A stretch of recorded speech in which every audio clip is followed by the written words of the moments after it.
ਪੀਸੀ 24 IPTV ਦੇ ਅੱਜ ਦੇ ਇਸ ਪ੍ਰੋਗਰਾਮ 'ਚ ਤੁਹਾਡਾ ਬਹੁਤ ਬਹੁਤ ਸਵਾਗਤ ਹੈ ਜੀ। ਮੈਂ ਹਾਂ ਤੁਹਾਡਾ ਹੋਸਟ ਪਾਲ ਚੀਮਾ। ਸਾਡਾ ਹੁਣ ਜਿਹੜਾ ਕਨੈਕਸ਼ਨ ਬਣਿਆ ਰਹੂਗਾ ਕੋਈ ਘੰਟੇ ਕੁ ਵਾਸਤੇ। ਅੱਜ ਅਸੀਂ ਤੁਹਾਡੇ ਨਾਲ ਜਿਹੜੀ ਮੁੱਖ ਖਬਰ ਸਾਂਝੀ ਕਰਨੀ ਹੈ ਉਹ ਹੈਗੀ ਆ ਕਿ ਜਿਹੜੇ ਰੇਟਾਂ ਦੀ ਖਬਰ ਆਈ ਆ, ਜਿਹੜੇ ਬੈਂਕ ਆਫ ਕੈਨੇਡਾ ਨੇ ਹੋਲਡ ਕਰ ਦਿੱਤਾ, ਉਹ ਸਭ ਤੋਂ ਇੱਕ ਬੜੀ ਵਧੀਆ ਖਬਰ ਸੁਣਨਾ ਚਾਹੀਏ ਜੀ। ਦੇਖਣ 'ਚ ਆਇਆ ਕਿ ਲੋਕੀ ਬੜੇ ਖੁਸ਼ ਆ, ਉਤਸ਼ਾਹ ਹੈਗਾ ਲੋਕਾਂ ਨੂੰ। ਉਹਦੇ ਬਾਰੇ ਗੱਲਬਾਤ ਕਰਾਂਗੇ। ਮਾਰਕੀਟ ਦੇ ਕੁਛ ਨੰਬਰ ਸਾਡੇ ਕੋਲ ਆਏ ਸੀ, ਅਸੀਂ ਤੁਹਾਡੇ ਨਾਲ ਕੱਲ੍ਹ ਛੋਟਾ ਜਿਹਾ ਉਹਦਾ ਹਿੱਸਾ ਸ਼ੇਅਰ ਕੀਤਾ ਸੀਗਾ। ਉਹਦੇ ਬਾਰੇ ਥੋੜ੍ਹੀ ਜਿਹੀ ਡਿਟੇਲ 'ਚ ਗੱਲ ਕਰਨੀ ਚਾਹਾਂਗੇ ਅਤੇ ਉਸ ਤੋਂ ਇਲਾਵਾ ਜਿਹੜੀਆਂ ਸਾਡੀਆਂ ਲੋਕਲ ਖਬਰਾਂ ਨੇ ਉਹਦਾ ਤੁਹਾਡੇ ਨਾਲ ਥੋੜ੍ਹਾ ਬਹੁਤਾ ਜ਼ਿਕਰ ਕਰਾਂਗੇ। ਸੋ ਅਸੀਂ ਸਭ ਤੋਂ ਪਹਿਲਾਂ ਤਾਂ ਆਪਣੇ ਦਰਸ਼ਕਾਂ ਨੂੰ, ਜਿਹੜੇ ਸਾਡੇ ਪ੍ਰੋਗਰਾਮ ਨੂੰ ਬੜੀ ਸ਼ਿੱਦਤ ਨਾਲ ਦੇਖਦੇ ਆ, ਉਹਨਾਂ ਦਾ ਅਸੀਂ ਲੱਖ ਲੱਖ ਸ਼ੁਕਰੀਆ ਅਦਾ ਕਰਨਾ ਚਾਹਾਂਗੇ।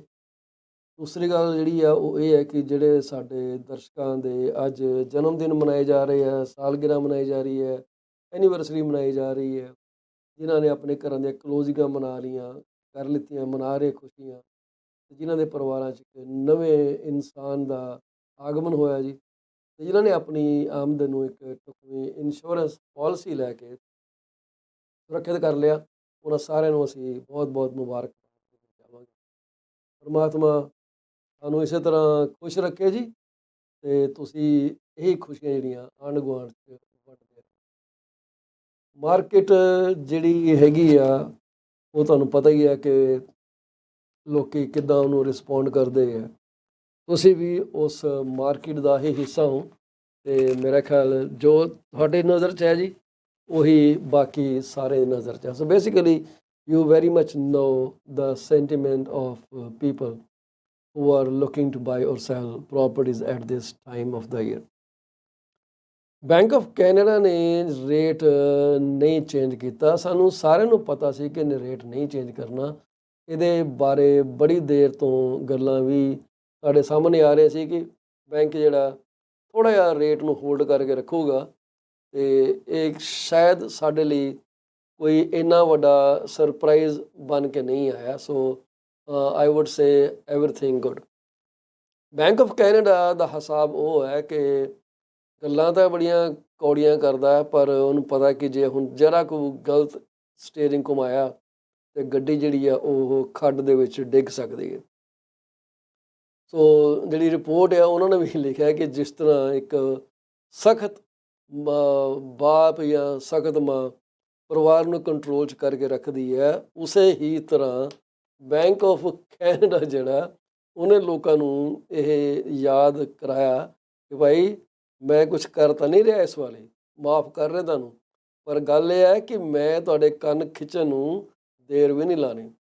ਇਹ ਉਹਦੀ ਹਮੇਸ਼ਾ ਇੱਕ ਲਾਈਨ ਹੁੰਦੀ ਹੈ ਹਰ ਰਿਪੋਰਟ ਦੇ ਵਿੱਚ।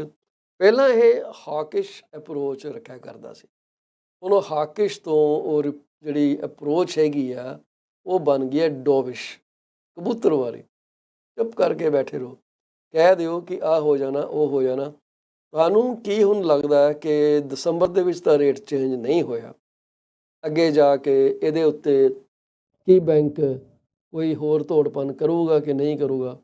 ਇਹ ਬੜੀ ਇੱਕ ਸਿਗਨੀਫਿਕੈਂਟ ਜਿਹੀ ਗੱਲ ਆ, ਕਿਉਂਕਿ ਅਸੀਂ ਹੁਣ 2024 ਦੇ ਵਿੱਚ ਪ੍ਰਵੇਸ਼ ਕਰਨ ਵਾਲੇ ਹਾਂ, ਅਤੇ ਇਹ ਸੁਣਨ 'ਚ ਆਇਆ ਕਿ 2024 ਦੇ ਵਿੱਚ ਕੋਈ 150 ਬੇਸਿਸ ਪੁਆਇੰਟ ਰੇਟ ਡਿੱਗ ਜਾਣਗੇ। 150 ਬੇਸਿਸ ਪੁਆਇੰਟ ਦਾ ਮਤਲਬ ਇਹ ਹੈ ਕਿ 2024 ਦੇ ਅੰਤ ਤੱਕ ਜਿਹੜਾ ਪਾਲਿਸੀ ਰੇਟ ਹੋਊਗਾ ਉਹ 3.5% 'ਤੇ ਆ ਜਾਊਗਾ। ਜਦੋਂ 3.5% 'ਤੇ ਆਏਗਾ ਤਾਂ ਉਹਦਾ ਮਤਲਬ ਇਹ ਹੈ ਕਿ ਵੇਰੀਏਬਲ ਰੇਟ ਮੌਰਗੇਜ ਜਿਹੜੀਆਂ ਨੇ ਉਹ ਬੜੀਆਂ ਹਲਕੀਆਂ ਹੋ ਜਾਣਗੀਆਂ। ਲੋਕਾਂ ਨੂੰ ਇੱਕ ਵਾਰੀ ਫੇਰ ਸੁੱਖ ਦਾ ਸਾਹ ਆ ਜਾਊਗਾ। ਉਹ ਕਹਿੰਦੇ ਆ ਕਿ ਬੇਸ਼ੱਕ ਬੈਂਕ ਇੱਕ ਸਖਤ ਪੇਰੈਂਟ ਵਾਂਗ ਕੰਮ ਕਰ ਰਹੇ ਆ, ਪਰ ਜਿਹੜੀ ਮਾਰਕੀਟ ਆ ਉਹ ਵੀ ਜਿਹੜੀ ਹੈ ਨਾ ਉਹਨਾਂ ਬੱਚਿਆਂ ਵਾਂਗ ਕੰਮ ਕਰ ਰਹੀ ਹੈ ਜਿਹੜੇ ਕਹਿੰਦੇ ਤੂੰ ਜੋ ਮਰਜ਼ੀ ਕਹਿ ਲੈ, ਅੱਜ ਤਾਂ ਸੁਧਰਨਾ ਨਹੀਂ ਗਾ। ਮਾਰਕੀਟ ਜਿਹੜੀਆਂ ਉਹ ਕਹਿੰਦੇ ਆ ਕਿ they are continuing to price in substantial odds of rate cuts starting as early as second quarter. ਠੀਕ ਹੈ ਜੀ, ਬੇਸ਼ੱਕ ਇਹ ਕਹਿ ਰਿਹਾ ਕਿ ਮੈਂ ਰੇਟ ਚੱਕ ਦਿਆਂਗਾ ਉੱਪਰ, ਪਰ ਮਾਰਕੀਟ ਜਿਹੜੀ ਆ ਉਹ ਕਹਿੰਦੀ ਨਾ ਨਾ ਨਾ ਨਾ, ਇਹ ਨਹੀਂ ਹੋਣ ਲੱਗਾ।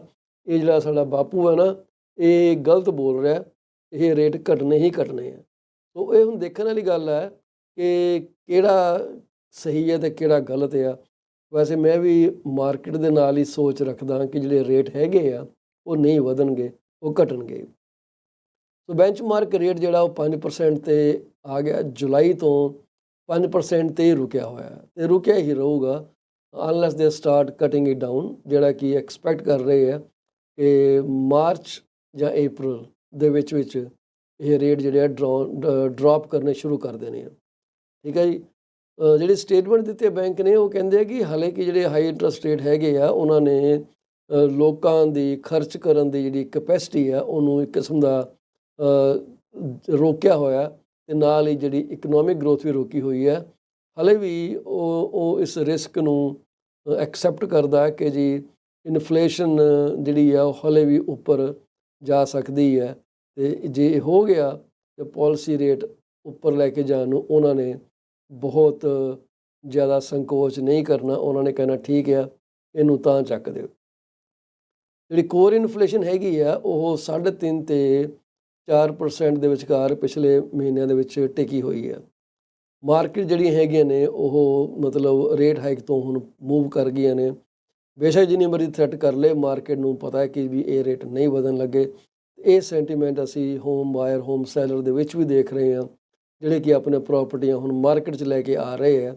ਉਹਨਾਂ ਨੂੰ ਪਤਾ ਕਿ ਹੁਣ ਰੇਟ ਜਿਹੜੇ ਆ ਮਕਾਨਾਂ ਦੇ ਵਧਣੇ ਸ਼ੁਰੂ ਹੋ ਜਾਣੇ ਆ। ਇੱਕ ਸੋਚ ਹੈ ਜੀ, ਹੁਣ ਕਿੰਨੇ ਵਧਣਗੇ ਇਹਦੇ ਬਾਰੇ ਵਕਤ ਹੀ ਦੱਸੂਗਾ ਕਿ ਉਹ ਕਿੰਨੇ ਉੱਪਰ ਜਾ ਸਕਦੇ ਆ, ਕਿਉਂਕਿ ਇਹ ਮਾਰਕੀਟ ਜਿਹੜੀ ਹੈ ਰੀਅਲ ਐਸਟੇਟ ਦੀ ਅਤੇ ਮੌਰਗੇਜ ਦੀ ਇੰਨੀ ਜ਼ਿਆਦਾ ਡਾਇਨਾਮਿਕ ਹੈਗੀ ਹੈ ਕਿ ਇਹਨੂੰ ਸਮਝਣਾ ਇੱਕਦਮ ਕੋਈ ਬੰਦਾ ਇਸ 'ਤੇ ਮਾਸਟਰ ਨਹੀਂ ਬਣ ਸਕਦਾ। ਚੰਗੇ ਭਲੇ ਇਕੋਨੋਮਿਸਟ ਜਿਹੜੇ ਹੈਗੇ ਆ ਉਹ ਵੀ ਕਈ ਵਾਰੀ ਬੜੇ ਹੈਰਾਨ ਹੋ ਜਾਂਦੇ ਆ ਕਿ ਅੱਛਾ ਇਹ ਅਨਾਊਂਸਮੈਂਟ ਹੋ ਗਈ ਹੈ। That is a part of the game. This is how economy works. This is how Bank of Canada works with an element of surprise. Market ਨੂੰ ਯਕੀਨ ਆ ਕਿ ਸਲੋ ਡਾਊਨ ਜਿਹੜੀ ਇਕਨੋਮਿਕ ਹੋ ਰਹੀ ਹੈ ਅਤੇ ਜਿਹੜੀਆਂ ਵੱਧਦੀਆਂ ਹੋਈਆਂ ਡੈਲਿਨਕੁਐਂਸਿਸ ਨੇ, ਜਿੱਥੇ ਲੋਕ 90 ਦਿਨ ਤੋਂ ਜ਼ਿਆਦਾ ਪੇਮੈਂਟ ਨਹੀਂ ਕਰ ਰਹੇ ਆਪਣੀ ਮੌਰਗੇਜ ਦੀ, ਠੀਕ ਹੈ, ਉਹ ਜੇ ਕੋਈ ਇਨਫਲੇਸ਼ਨ ਵਧਣ ਦਾ ਚਾਂਸ ਵੀ ਹੋਇਆ ਉਹਨੂੰ ਬੈਲੈਂਸ ਆਊਟ ਕਰ ਦੇਣਗੇ। ਬੈਂਕ ਦੀ ਉਹ ਔਕਾਤ ਨਹੀਂ ਇੰਨੀ ਹੋਣੀ ਕਿ ਰੇਟ ਨੂੰ ਉੱਪਰ ਲੈ ਕੇ ਜਾ ਸਕੇ। So this is what the scopes are. ਅਤੇ ਉਹ ਕਹਿੰਦੇ ਆ ਕਿ ਜਿਹੜਾ ਹੁਣ ਹੁੰਦਾ ਕਿ ਇਹ ਪੁਰਾਣਾ ਜਿਹੜਾ ਸਮਾਂ ਨਾ ਇਹ ਲੰਘ ਗਿਆ, ਇਸ ਕਰਕੇ ਬੈਂਕ ਆਫ ਕੈਨੇਡਾ ਇਹ ਧਮਕੀਆਂ ਦੇਣੀਆਂ ਬੰਦ ਕਰ ਦੇ ਕਿ ਅਸੀਂ ਚੱਕ ਦਾਂਗੇ। Prepare to raise interest rate or policy rate, it doesn't make any sense. So ਕੋਈ ਨਹੀਂ ਲੱਗਦਾ ਕਿ ਰੇਟ ਉੱਪਰ ਜਾਣਾ। ਜਿਹੜੀਆਂ ਬੌਂਡ ਮਾਰਕੀਟਸ ਹੈਗੀਆਂ ਨੇ ਉਹ ਕਹਿੰਦੇ ਆ 33% chance of half A point ਕੱਟ ਬਾਈ ਮਾਰਚ।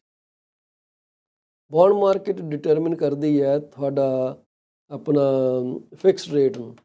ਫਿਕਸਡ ਰੇਟ ਜਿਹੜਾ ਉਹ ਬੌਂਡ ਮਾਰਕੀਟ ਦੇ ਉੱਤੇ ਬੇਸਡ ਹੈਗਾ ਅਤੇ ਜਿਹੜੀ 33% ਬੌਂਡ ਮਾਰਕੀਟ ਜਿਹੜੀ ਹੈ ਇਹ ਰਫਲੀ 33% ਚਾਂਸ ਦੇ ਰਹੇ ਹੈ ਕਿ 50 ਬੇਸਿਸ ਪੁਆਇੰਟ ਇਹ ਕੱਟ ਕਰੂਗੀ ਬਾਈ ਮਾਰਚ। ਸਤੰਬਰ ਤੱਕ ਉਮੀਦ ਕੀਤੀ ਜਾ ਰਹੀ ਹੈ ਕਿ 19% chance of bank of Canada cutting rate ਹੈਗਾ ਸਤੰਬਰ ਤੱਕ।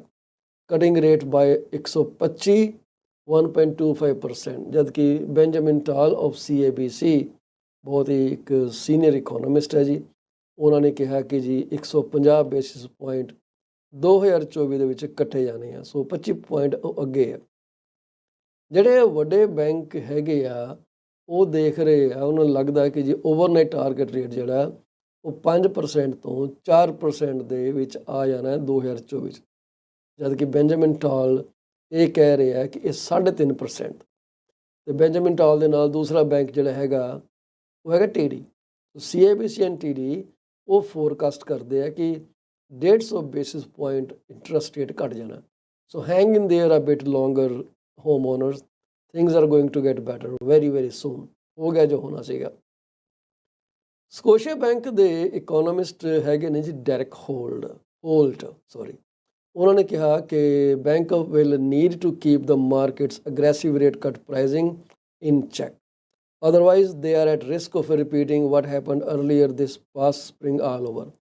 ਜਿਹੜੇ ਅਗਰੈਸਿਵ ਰੇਟ ਕੱਟ ਦੇ ਉੱਤੇ ਥੋੜ੍ਹਾ ਜਿਹਾ ਕਹਿੰਦੇ ਕੰਟਰੋਲ ਰੱਖ ਕੇ ਚੱਲਣ, ਇਹਦਾ ਪੰਗਾ ਪੈ ਸਕਦਾ, ਬਾਕੀ ਸਾਰਾ ਕੁਝ ਹੋ ਸਕਦਾ। ਠੀਕ ਹੈ। ਸੋ ਕਹਿੰਦੇ ਬੌਂਡ ਯੀਲਡ ਜੇ ਗਿਰ ਗਈ 3% ਤੋਂ ਥੱਲੇ ਵਿੰਟਰ ਦੇ ਵਿੱਚ, ਉਹਦੇ ਨਾਲ ਕੀ ਹੋ ਸਕਦਾ ਕਿ ਇਨਫਲੇਸ਼ਨਰੀ ਪ੍ਰੈਸ਼ਰ ਜਿਹੜੇ ਆ ਉਹ ਵੱਧ ਸਕਦੇ ਆ। ਠੀਕ ਹੈ। ਦੂਸਰੇ ਪਾਸੇ ਹਾਊਸਿੰਗ ਬੂਮ ਜਿਹੜਾ ਉਹ ਆ ਸਕਦਾ ਅਤੇ ਉਹਦੇ ਨਾਲ ਹਰ ਪਾਸੇ ਜਿਹੜਾ ਅਸਰ ਪਾਊਗਾ, ਇਨਫਲੇਸ਼ਨ ਫਿਰ ਵੱਧ ਸਕਦੀ ਹੈ। ਹੁਣ ਇਹ ਇੰਨਾ ਇੰਟਰੀਕੇਟ ਮਸਲਾ ਹੈ ਕਿ ਹੁਣ ਸਮਝ ਨਹੀਂ ਆਉਂਦੀ ਕਿ ਇਹਦਾ ਕੀ ਇਲਾਜ ਕੀਤਾ ਜਾਏ। ਜਿਹੜੇ ਇਨਫਲੇਸ਼ਨ ਦੇ ਲੋਕਾਂ ਦੇ ਮਨ ਦੇ ਵਿੱਚ ਸ਼ੰਕੇ ਹੈਗੇ ਆ, ਉਹਦੇ ਕਰਕੇ ਹੀ ਬੈਂਕ ਆਫ ਕੈਨੇਡਾ ਜਿਹੜਾ ਉਹ ਹੋਲਡ ਲੰਬੇ ਸਮੇਂ ਤੱਕ ਰੱਖ ਸਕਦਾ। ਠੀਕ ਹੈ। ਉਹ ਕਹਿੰਦੇ ਆ ਹਰ ਕੋਈ ਨਹੀਂ ਦੇਖਦਾ ਕਿ ਬੈਂਕ ਆਫ ਕੈਨੇਡਾ ਜਿਹੜਾ ਉਹ ਇੰਨੀ ਤੇਜ਼ੀ ਨਾਲ ਰੇਟ ਕੱਟ ਕਰੂਗਾ। RBC ਦਾ ਖਿਆਲ ਹੈ ਕਿ ਫਸਟ ਰੇਟ ਕੱਟ ਜਿਹੜਾ ਉਹ 2024 ਦੇ ਸੈਕਿੰਡ ਹਾਫ 'ਚ ਡਿਲੀਵਰ ਹੋਊਗਾ।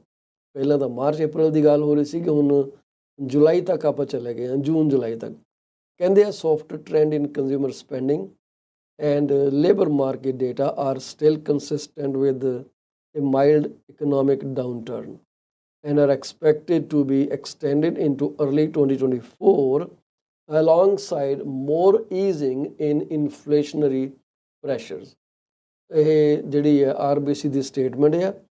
ਸੋ ਕਹਿੰਦੇ ਆ ਕਿ the Bank of Canada will be cautioning against pivoting to rate cuts too quickly। ਸੋ ਇਸੇ ਤਰ੍ਹਾਂ ਹੀ ਇੱਕ ਸ਼ਖਸ ਨੇ ਜੀ, ਟੋਨੀ ਸਟਿਲੋ, ਆਕਸਫੋਰਡ ਇਕੋਨੋਮਿਸਟ ਤੋਂ, ਕਹਿੰਦੇ ਜੀ ਅਸੀਂ ਐਕਸਪੈਕਟ ਕਰਦੇ ਹਾਂ ਕਿ ਬੈਂਕ ਆਫ ਕੈਨੇਡਾ ਜਿਹੜਾ ਉਹ ਇੰਟਰਸਟ ਰੇਟ ਨੂੰ ਹੋਲਡ ਰੱਖੂਗਾ ਅਨਟਿਲ ਮਿਡ ਨੈਕਸਟ ਈਅਰ। ਠੀਕ ਹੈ। ਜਦੋਂ ਐਵੀਡੈਂਸ ਇੰਨਾ ਕੁ ਇਕੱਠਾ ਹੋ ਜਾਊਗਾ ਕਿ ਜਿਹੜੀ ਇਨਫਲੇਸ਼ਨ ਹੈਗੀ ਆ, ਜੋ ਮਰਜ਼ੀ ਲੋਕੀ ਰੌਲਾ ਪਾਈ ਜਾਣ, ਇਹ ਥੱਲੇ ਥੱਲੇ ਥੱਲੇ ਥੱਲੇ ਇਹ ਜਾਊਗੀ। ਫਿਲਹਾਲ ਤਾਂ ਇਨਫਲੇਸ਼ਨ ਦੀ ਜਿਹੜੀ ਸਾਨੂੰ ਕਹਾਣੀ ਹੈ ਉਹ ਇੰਨੀ ਸਮਝ ਆ ਰਹੀ ਹੈ ਕਿ ਵੀ ਇੰਨੀ ਥੱਲੇ ਨਹੀਂ ਜਾ ਰਹੀ।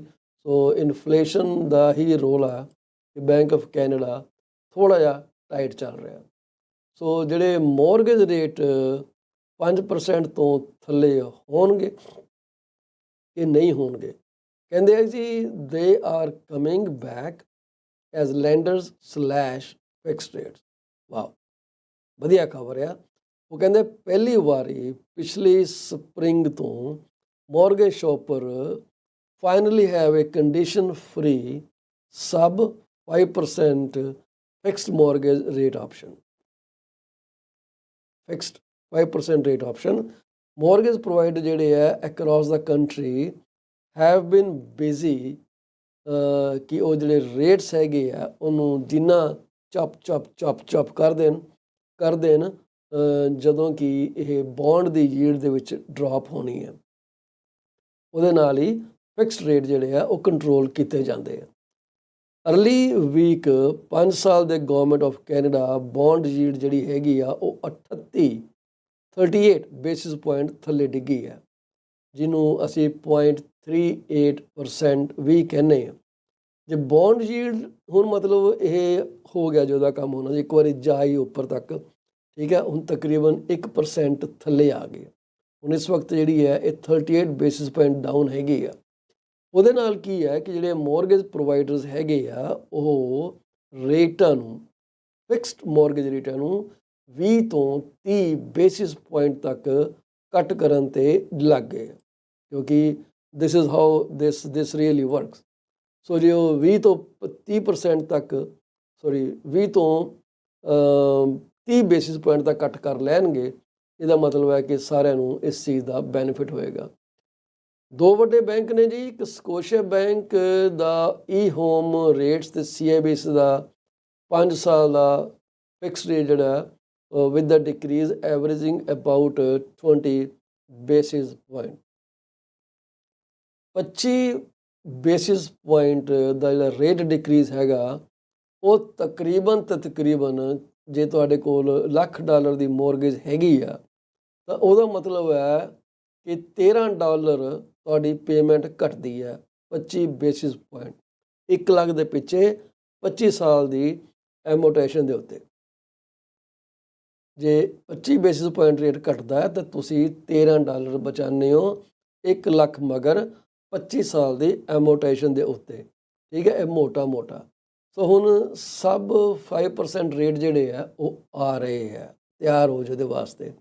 ਉਹ ਕਹਿੰਦੇ ਆ ਕਿ ਵੈਲਕਮ ਜਿਹੜਾ ਲੇਟੈਸਟ ਰਾਊਂਡ ਚੱਲ ਰਿਹਾ ਤੁਹਾਡਾ, ਸੋ ਹੁਣ ਤੁਹਾਨੂੰ ਸਭ 5% ਫਿਕਸ ਰੇਟ ਮਿਲ ਸਕਦੀ ਹੈ ਪਹਿਲੀ ਵਾਰੀ ਸਪਰਿੰਗ ਤੋਂ ਬਾਅਦ। ਸੋ ਇਹ ਵਾਕਈ ਬੜਾ ਲੰਬਾ ਵਕਫਾ ਹੋ ਗਿਆ, ਲੱਗਦਾ ਸੀ ਯਾਰ ਇਹ ਤਾਂ ਹੋ ਹੀ ਨਹੀਂ ਸਕਦਾ 5% ਤੇ ਕਦੋਂ ਆਵਾਂਗੇ। ਅਸੀਂ ਤਾਂ ਗੱਲਾਂ ਕਰਦੇ ਹਾਂ 6 7 8% ਦੀਆਂ। ਮਸਲਾ ਸਾਰਾ ਹੈਗਾ ਕੁਆਲੀਫਾਈਂਗ ਰੇਟ ਦਾ। ਠੀਕ ਹੈ ਜੀ, MQR ਮਿਨੀਮਮ ਕੁਆਲੀਫਾਈਂਗ ਰੇਟ, ਜਿਹੜਾ ਕਿ 2 basis point 2% on top of contract rate ਹੈਗਾ, ਉਹਨੇ ਜਿਹੜਾ ਇਹ ਕੰਮ ਕੀਤਾ।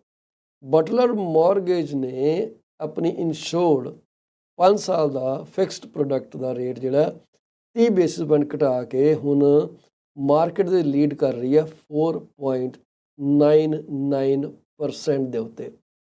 ਤੇ ਉਹਨਾਂ ਨੇ ਕਿਹਾ ਕਿ ਜਿਹੜਾ ਰੇਟ ਅਵੇਲੇਬਲ ਹੈਗਾ for purchases with a down payment of less than 20%।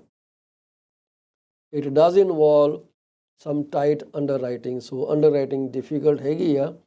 So bond yield ਤੁਸੀਂ ਦੁਆ ਕਰੋ ਕਿ ਹੋਰ ਘਟ ਜਾਣ ਤੇ ਹੋਰ ਬੈਂਕ ਜਿਹੜੇ ਆ ਰੇਟ ਘਟਾਉਣੇ ਸ਼ੁਰੂ ਕਰ ਦੇਣ। ਹੁਣ ਇਹਨਾਂ ਨੇ 4.99% 1 ਸਾਲ ਦਾ ਫਿਕਸਡ ਰੇਟ, ਅਸੀਂ ਇਹਦੇ ਬਾਰੇ ਕੱਲ੍ਹ ਗੱਲ ਕੀਤੀ ਸੀਗੀ ਕਿ ਟਰੂ ਨਾਰਥ ਮੌਰਗੇਜ ਨੇ 4.99% ਦਾ ਰੇਟ ਅਨਾਊਂਸ ਕੀਤਾ ਸੀ 1 ਸਾਲ ਦਾ ਵਿਦ ਸਮ ਕੰਡੀਸ਼ਨਸ। ਠੀਕ ਹੈ, ਉਹ ਕੰਡੀਸ਼ਨ ਕੀ ਸੀਗੀਆਂ ਕਿ ਤੁਸੀਂ ਜਿਹੜਾ ਅਗਲੇ ਸਾਲ ਰੇਟ ਹੋਊਗਾ ਉਸ ਤੋਂ 20 ਤੋਂ 30 ਬੇਸਿਸ ਪੁਆਇੰਟ ਜ਼ਿਆਦਾ ਪੇ ਕਰੋਗੇ, ਯੂ ਕੈਨ ਨਾਟ ਵਾਕ ਅਵੇ ਫਰੋਮ ਦੈਟ। ਦੂਸਰੀ ਗੱਲ ਉਹਨਾਂ ਨੇ ਕਹੀ ਸੀਗੀ ਕਿ ਜੇ ਤੁਸੀਂ ਨਹੀਂ ਉਹਨਾਂ ਦੇ ਨਾਲ ਰਹਿਣਾ ਅਗਲੇ ਸਾਲ, ਦੇ ਆਰ ਗੁੱਡ, ਤੁਸੀਂ 1.5% ਨੋਨ ਰੈਨੂਅਲ ਫੀ ਦੇਣੀ ਆ ਉਹਨਾਂ ਦੀ ਰਿਮੇਨਿੰਗ ਮੌਰਗੇਜ ਬੈਲੈਂਸ ਦੇ ਉੱਤੇ। ਠੀਕ ਹੈ ਜੀ, ਜੇ ਤੁਸੀਂ 5 ਲੱਖ ਦੀ ਮੌਰਗੇਜ ਲਿੱਤੀ ਆ, ਸਾਲ ਬਾਅਦ 4.90 ਦੀ ਰਹਿ ਗਈ, ਉਹਦਾ ਤੁਸੀਂ 1.5% ਦੇਣਾ। ਠੀਕ ਹੈ, ਮੋਟਾ ਹਿਸਾਬ ਲਾ ਲਓ ਕਿ $7200-7300 ਤੁਹਾਨੂੰ ਪੇ ਕਰਨਾ ਪੈਣਾ ਉਦੋਂ। ਸੋ ਉਹਨਾਂ ਨੇ ਸ਼ਾਇਦ ਹੁਣ ਉਹਦੇ ਕੰਪੀਟੀਸ਼ਨ 'ਚ ਹੋਰ ਪ੍ਰੋਡਕਟ ਆਉਣੇ ਸ਼ੁਰੂ ਹੋ ਗਈਆਂ। ਤੇ ਮੌਰਗੇਜ ਰੇਟ ਜਿਹੜੇ ਆ ਤੁਹਾਨੂੰ ਪਤਾ ਕਿ ਇਹ ਲਗਾਤਾਰ ਇਹਨਾਂ ਨੇ ਲੋਕਾਂ ਦਾ ਗਲਾ ਘੋਟਿਆ ਬੁਰੀ ਤਰ੍ਹਾਂ। CMSC ਦਾ ਡਾਟਾ ਇਹ ਕਹਿੰਦਾ ਕਿ ਤੀਸਰੇ ਕੁਆਰਟਰ ਦੇ ਵਿੱਚ ਤਕਰੀਬਨ 51% ਜਿਹੜਾ ਬੋਰੋਰ ਹੈਗਾ ਉਹਨਾਂ ਨੇ ਫਿਕਸ ਰੇਟ ਚੁੱਕੀ ਹੈ 3 ਤੋਂ 5 ਸਾਲ ਦੀ ਟਰਮ ਦੇ ਵਿਚਕਾਰ। ਠੀਕ ਹੈ, ਤੇ ਸ਼ਾਰਟਰ ਟਰਮ ਜਿਹੜੇ ਹੈਗੇ ਆ, ਜਿਹੜੀ 1 ਤੋਂ 3 ਸਾਲ ਦੀ ਟਰਮ ਸੀਗੀ, ਉਹ ਤਕਰੀਬਨ 21% ਲੋਕਾਂ ਨੇ ਪਿਕ ਕੀਤੀ ਸੀਗੀ।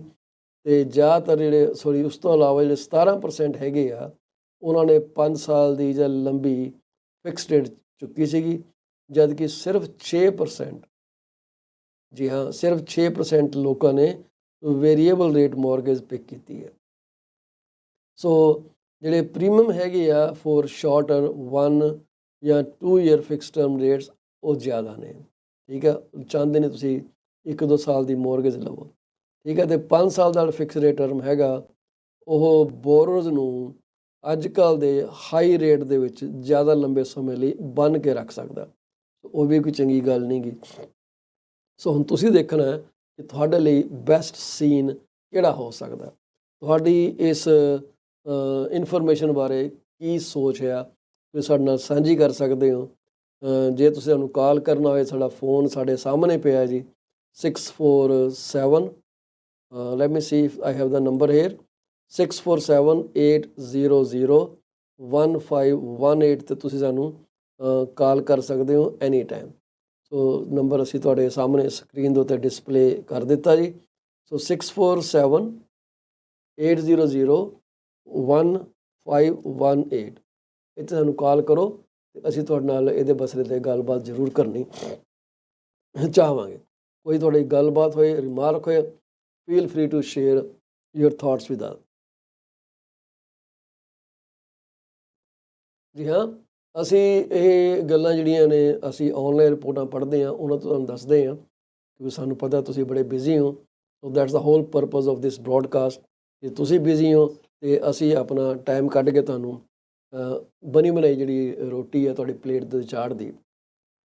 ਸੋ ਜਿਹੜਾ ਹੁਣ ਬੌਂਡ ਯੀਲਡ ਦੇ ਵਿੱਚ ਡਰੋਪ ਅਤੇ ਫਿਕਸ ਰੇਟ ਦਾ ਸਲੋ ਥੱਲੇ ਆਉਣਾ, ਠੀਕ ਹੈ, ਉਹ ਵੀ ਜਿਹੜੇ ਰੈਨੂਅਲ ਕਲਿਫ ਨੂੰ ਅਵੋਇਡ ਕਰਨ ਦੇ ਵਿੱਚ ਹੁੰਦਾ ਨਾ ਕਿ ਪਹਿਲਾਂ ਉਹਨੂੰ ਅਵੋਇਡ ਕਰ ਸਕਦੇ ਹੀ ਆ। ਜਿਹੜੇ 6 ਬੈਂਕ ਹੈਗੇ ਆ ਇਕੱਲੇ ਜਿਹੜੇ 6 ਬਿਗ ਬੈਂਕ ਹੈਗੇ ਆ, ਉਹਨਾਂ ਦੇ ਰੀਸੈਂਟ ਅਰਨਿੰਗ ਕਾਲਸ ਨੇ ਦੱਸਿਆ ਕਿ hundreds of billions of dollars worth of mortgage are set to renew over the coming 3 years। ਸੋ ਜਿਹੜਾ ਬੌਂਡ ਯੀਲਡ ਤਾਂ ਤੇਜ਼ੀ ਨਾਲ ਥੱਲੇ ਆ ਰਿਹਾ ਅਤੇ ਸਲੋਅਰ ਡਿਕਲਾਈਨ ਹੋ ਰਿਹਾ ਫਿਕਸਡ ਰੇਟ ਦੇ ਵਿੱਚ, ਠੀਕ ਹੈ। ਅਤੇ ਉਹ ਜਿਹੜੇ ਰੈਨੂਅਲ ਕਲਿਫ ਜਿਹੜੀ ਵੱਧ ਜਾਂਦੀ ਹੈ ਕਿ ਭਾਈ ਰੇਟ ਹੁਣ ਉੱਪਰ ਮਿਲਣਗੇ, ਉਹ ਵੀ ਥੋੜ੍ਹੀ ਡਾਊਨ ਹੁੰਦੀ ਜਾਂਦੀ ਹੈ। Every drop in rate between now and then eases the payment shock that will be faced by those borrowers। So naturally ਜਿਹੜਾ ਇੱਕ ਸਟ੍ਰੈਸ ਐਂਗਜ਼ਾਇਟੀ ਜਿਹੜੀ ਲੋਕਾਂ 'ਚ ਬਣੀ ਹੈ, ਉਹ ਘਟਣੀ ਸ਼ੁਰੂ ਹੋ ਜਾਣੀ ਕਿ ਯਾਰ ਠੀਕ ਆ, ਹੁਣ ਸਾਨੂੰ ਪਹਿਲਾਂ ਜਿੰਨੇ ਪੈਸੇ ਨਹੀਂ ਦੇਣੇ ਪੈਣਗੇ, ਹੁਣ ਥੋੜ੍ਹੇ ਘੱਟ ਦੇਣੇ ਪੈਣਗੇ, ਅਤੇ ਇਹਦੇ ਨਾਲ ਲੋਕਾਂ ਦਾ ਜਿਹੜਾ ਸਟ੍ਰੈਸ ਲੈਵਲ ਆ ਉਹ ਥੋੜ੍ਹਾ ਜਿਹਾ ਕੰਟਰੋਲ 'ਚ ਆ ਜਾਏਗਾ, ਵਿਚ ਇਜ਼ ਫੈਂਟਾਸਟਿਕ। ਆਈ ਮਸਟ ਸੇ ਕਿ just hang on there a bit longer and things are going to be much rosier than you have ever thought।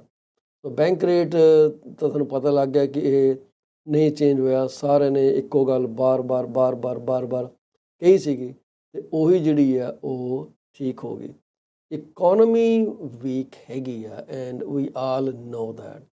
Buying capacity ਜਿਹੜੀ ਆ ਉਹ ਘਟੀ ਆ, ਠੀਕ ਹੈ। Option for more tightening was again retained. We will increase if we see indicators indicating otherwise। Inflation ਦੇ ਉੱਤੇ ਸਾਰੀ ਕਹਾਣੀ ਹੈਗੀ ਆ। ਸੋ ਜਿਹੜਾ ਸੈਂਟਰਲ ਬੈਂਕ ਆ, judged from recent round of data that the Canadian economy as of fourth quarter is no longer in excess demand। Canadian economy ਜਿਹੜੀ ਆ ਉਹਦੀ ਜਿਹੜੀ ਆ ਹੁਣ ਉਹਦੀ ਜਿਹੜਾ ਧੂੰਆਂ ਨਿਕਲਿਆ ਪਿਆ, ਇੰਜਨ ਓਵਰਹੀਟ ਹੋ ਗਿਆ ਅਤੇ ਹੁਣ ਕੰਮ ਖੜ ਜਾਣੇ ਸਾਰੇ। ਇਹਦਾ ਮਤਲਬ ਹੈ ਕਿ bank of Canada economic condition ਨੂੰ ਕੰਸੀਡਰ ਕਰ ਰਿਹਾ, ਭਾਈ ਹੁਣ ਬਹੁਤ ਹੋ ਗਿਆ, ਔਰ ਨਹੀਂ, ਬਸ ਔਰ ਨਹੀਂ, ਗਮ ਕੇ ਪਿਆਲੇ ਔਰ ਨਹੀਂ, ਦਿਲ ਮੇਂ ਜਗ੍ਹਾ ਨਹੀਂ ਬਾਕੀ, ਰੋਕ ਨਜ਼ਰ ਆਪਣੀ ਸਾਕੀ। ਸੋ ਇਹ ਸਾਕੀ ਸਾਡੀ ਬੈਂਕ ਆਫ ਕੈਨੇਡਾ ਨੂੰ ਕਿਹਾ ਜਾ ਰਿਹਾ, ਭਾਈ ਤੂੰ ਟਿਕ ਜਾ। ਹੁਣ ਕਹਿੰਦੇ ਆ ਕਿ ਇਹ 2% ਤੱਕ ਬੈਂਕ ਕੰਸੀਡਰ ਕਰ ਰਿਹਾ ਕਿ ਇਹਦੇ ਨਾਲ ਇਨਫਲੇਸ਼ਨ ਜਿਹੜੀ ਆ ਉਹ ਥੱਲੇ ਆ ਸਕਦੀ ਹੈ, which is a great news I must say. So ਹਰ ਇੱਕ ਨਿਊਜ਼ਪੇਪਰ ਨੇ ਇਹ ਖਬਰ ਨੂੰ ਪ੍ਰੋਮੀਨੈਂਟਲੀ ਮਤਲਬ ਬੜੀ ਗਰਮ ਖਬਰ ਆ ਕਿ ਜੀ ਰੇਟ ਕੱਟ ਹੋ ਗਿਆ। ਤੁਸੀਂ ਇਹ ਦੇਖੋ ਕਿ ਅਸੀਂ ਕਿੰਨੇ ਸੈਂਸਿਟਿਵ ਹਾਂ ਇਸ ਰੇਟ ਸਟੋਰੀ ਦੇ ਉੱਤੇ, ਕਿ ਜਰਾ ਵੀ ਉੱਪਰ ਰੇਟ ਜਾਂਦੇ ਆ ਅਸੀਂ ਇੱਕ ਕਿਸਮ ਦਾ ਨਾ ਦੱਬ ਕੇ ਬਹਿ ਜਾਂਦੇ ਹਾਂ ਕਿ ਯਾਰ ਹਾਏ ਹੁਣ ਪਤਾ ਨਹੀਂ ਕੀ ਹੋ ਗਿਆ, ਕੀ ਹੋਊਗਾ। And this is how things are going around. This is very sad ਕਿ ਅਸੀਂ ਟੋਟਲੀ ਰੇਟਾਂ 'ਤੇ ਡਿਪੈਂਡੈਂਟ ਹੈਗੇ ਹਾਂ। ਮੈਨੂੰ ਅੱਜ ਕਿਸੇ ਨੇ ਪੁੱਛਿਆ ਜੀ ਕਿ ਬੈਸਟ ਟਾਈਮ ਹੈ ਜੀ ਪ੍ਰੋਪਰਟੀ ਬਾਏ ਕਰਨ ਦਾ, ਐਂਡ ਜੇ ਨਹੀਂ ਤਾਂ ਕਿਹੜਾ ਬੈਸਟ ਟਾਈਮ ਹੋ ਸਕਦਾ। ਮੈਂ ਉਹਨਾਂ ਨੂੰ ਸਿਰਫ ਇੰਨੀ ਗੱਲ ਕਹੀ ਜੀ ਕਿ ਗੱਲ ਇਹ ਹੈ ਕਿ if you can buy today and you have the means to buy it, today alone is the best time to buy your home। ਕੋਈ ਵੀ ਚੰਗਾ ਕੋਈ ਵੀ ਮਾੜਾ ਟਾਈਮ ਹੁੰਦਾ ਹੀ ਨਹੀਂ ਰੀਅਲ ਸਟੇਟ ਜਾਂ ਕੋਈ ਵੀ ਪਰਚੇਜ਼ ਕਰਨ ਦਾ। Pick anything. ਤੁਸੀਂ ਕੋਈ ਸੂਟ ਲੈਣ ਗਏ ਹੋ, ਤੁਹਾਨੂੰ ਲੱਗਦਾ ਕਿ ਸੂਟਾਂ ਦੀਆਂ ਕੀਮਤਾਂ ਡਿੱਗ ਜਾਣਗੀਆਂ, ਪਰ ਹੋ ਸਕਦਾ ਉਦੋਂ ਤੱਕ ਸੂਟ ਦੀ ਅਵੇਲੇਬਿਲਿਟੀ ਨਹੀਂ, ਤੁਸੀਂ ਅੱਜ ਬਾਏ ਕਰ ਲਿਆ, ਯੂ ਓਨ ਇਟ ਟੁਡੇ, ਕੱਲ੍ਹ ਕੀ ਪਤਾ ਲੱਗਣਾ ਕੀ ਹੋਏਗਾ। ਸੋ ਜਿਹੜੇ ਲੋਕ ਇਹ ਸੋਚ ਰਹੇ ਆ ਕਿ ਅਸੀਂ ਮਕਾਨ ਆਪਣੇ ਸਪਰਿੰਗ 'ਚ ਵੇਚਣੇ ਆ, ਮੈਂ ਉਹਨਾਂ ਨੂੰ ਦੱਸ ਦਿਆਂ ਕਿ ਮਾਰਕੀਟ ਹਾਲੇ ਵੀ ਪੁਆਇਜ਼ਡ ਹੈ ਕਿ ਗਿਰ ਸਕਦੀ ਹੈ, ਠੀਕ ਹੈ ਜੀ।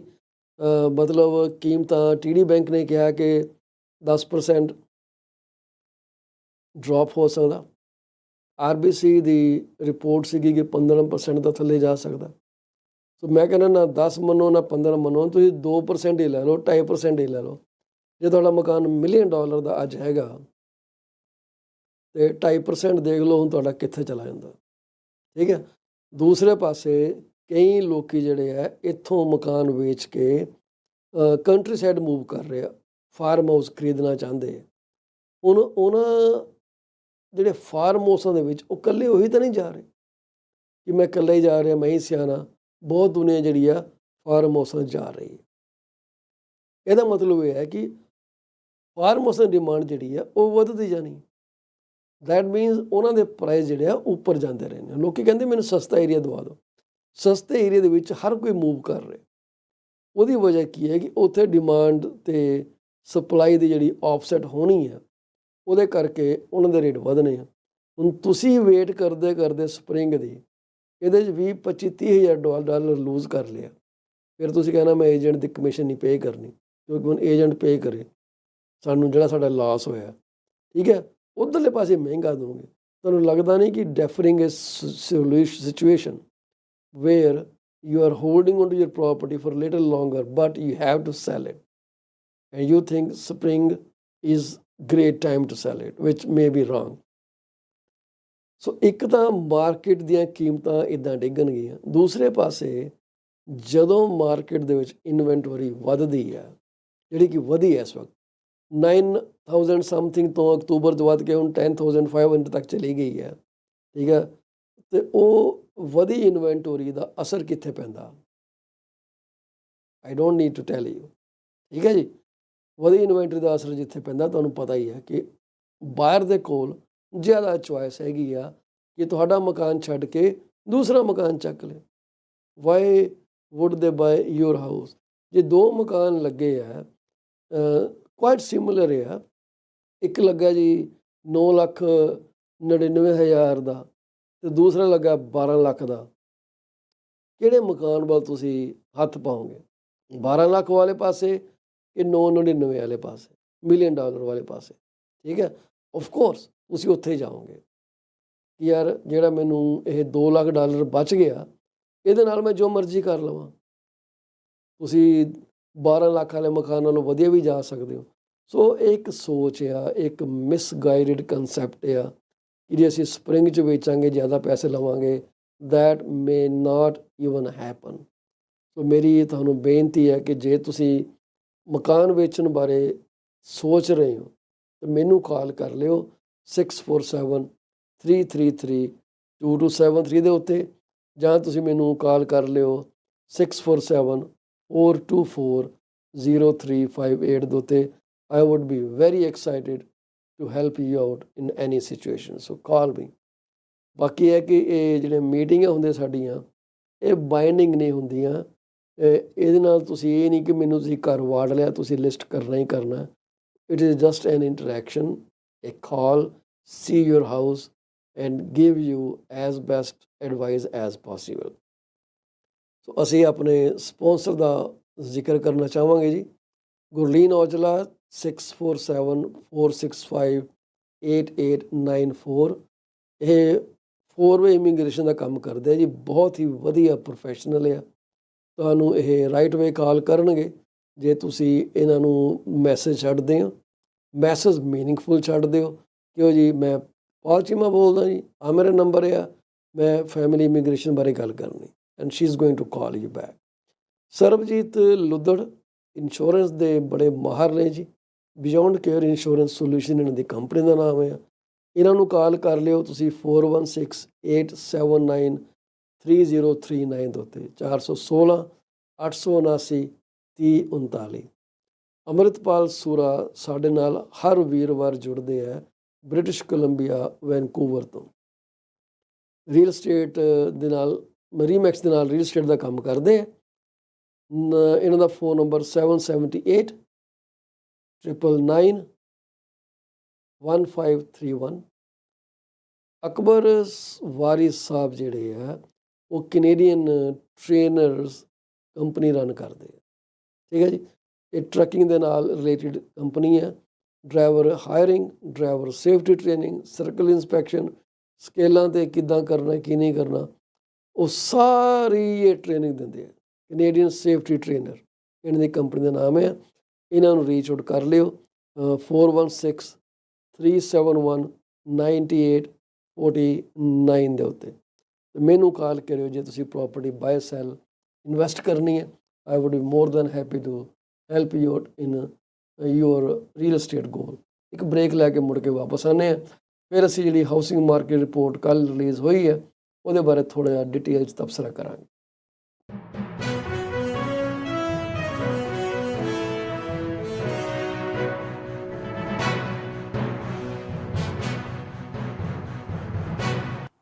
Are you thinking of selling your home?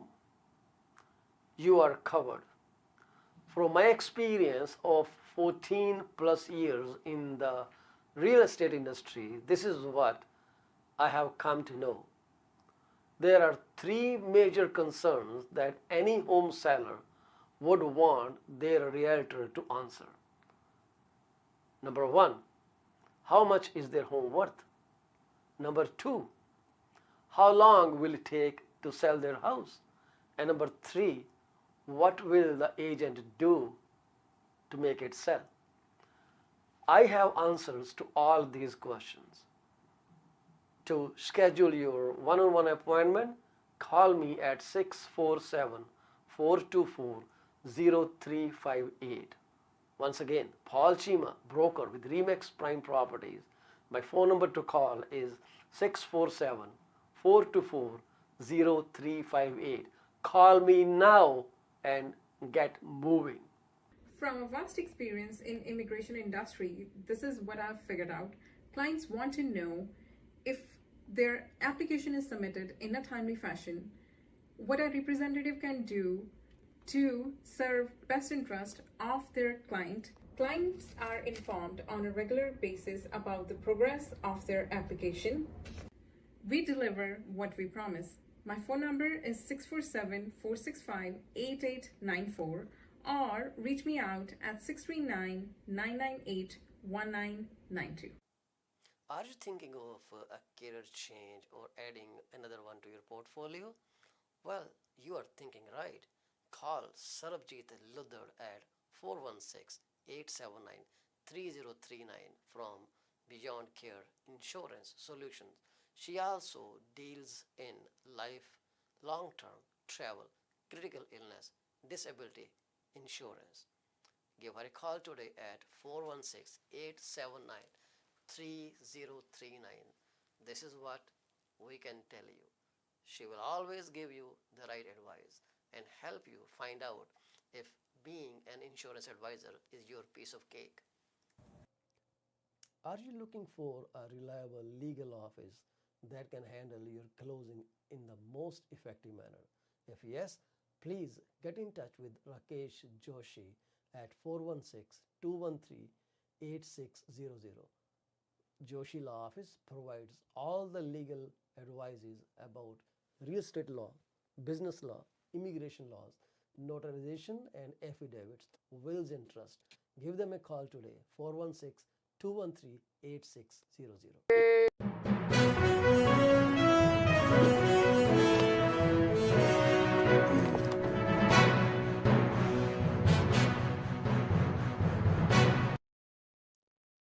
Page 24 RTV ਤੁਹਾਡਾ ਮੁੜ ਤੋਂ ਸਵਾਗਤ ਹੈ ਜੀ। ਅਸੀਂ ਗੱਲਾਂ ਕਰਕੇ ਹਟੇ ਹਾਂ ਕਿ bank of Canada the rate ਦੀਆਂ ਉਹਦੇ ਚੱਕਰ ਦੇ ਜਿਹੜੇ ਵੀ ਹੈਗੇ ਆ ਜੀ, ਉਹਨਾਂ ਨੇ ਗੱਲਾਂ ਬਾਤਾਂ ਕੀਤੀਆਂ ਜੀ। ਤੁਹਾਡੇ ਨਾਲ ਥੋੜ੍ਹੀ ਜਿਹੀ ਗੱਲ ਕਰਨੀ ਚਾਹਾਂਗੇ, ਜਿਹੜੀ ਮਾਰਕੀਟ ਸਾਡੀ ਹੈਗੀ ਆ ਉਹਦੇ ਬਾਰੇ ਥੋੜ੍ਹੀ ਜਿਹੀ ਨਹੀਂ ਵੈਸੇ ਡਿਟੇਲ 'ਚ ਗੱਲ ਕਰਨੀ ਚਾਹਾਂਗੇ, ਕਿਉਂਕਿ ਅਸੀਂ ਕੱਲ੍ਹ ਥੋੜ੍ਹਾ ਜਿਹਾ ਉਹਨੂੰ ਟੱਚ ਬੇਸ ਕੀਤਾ ਸੀਗਾ।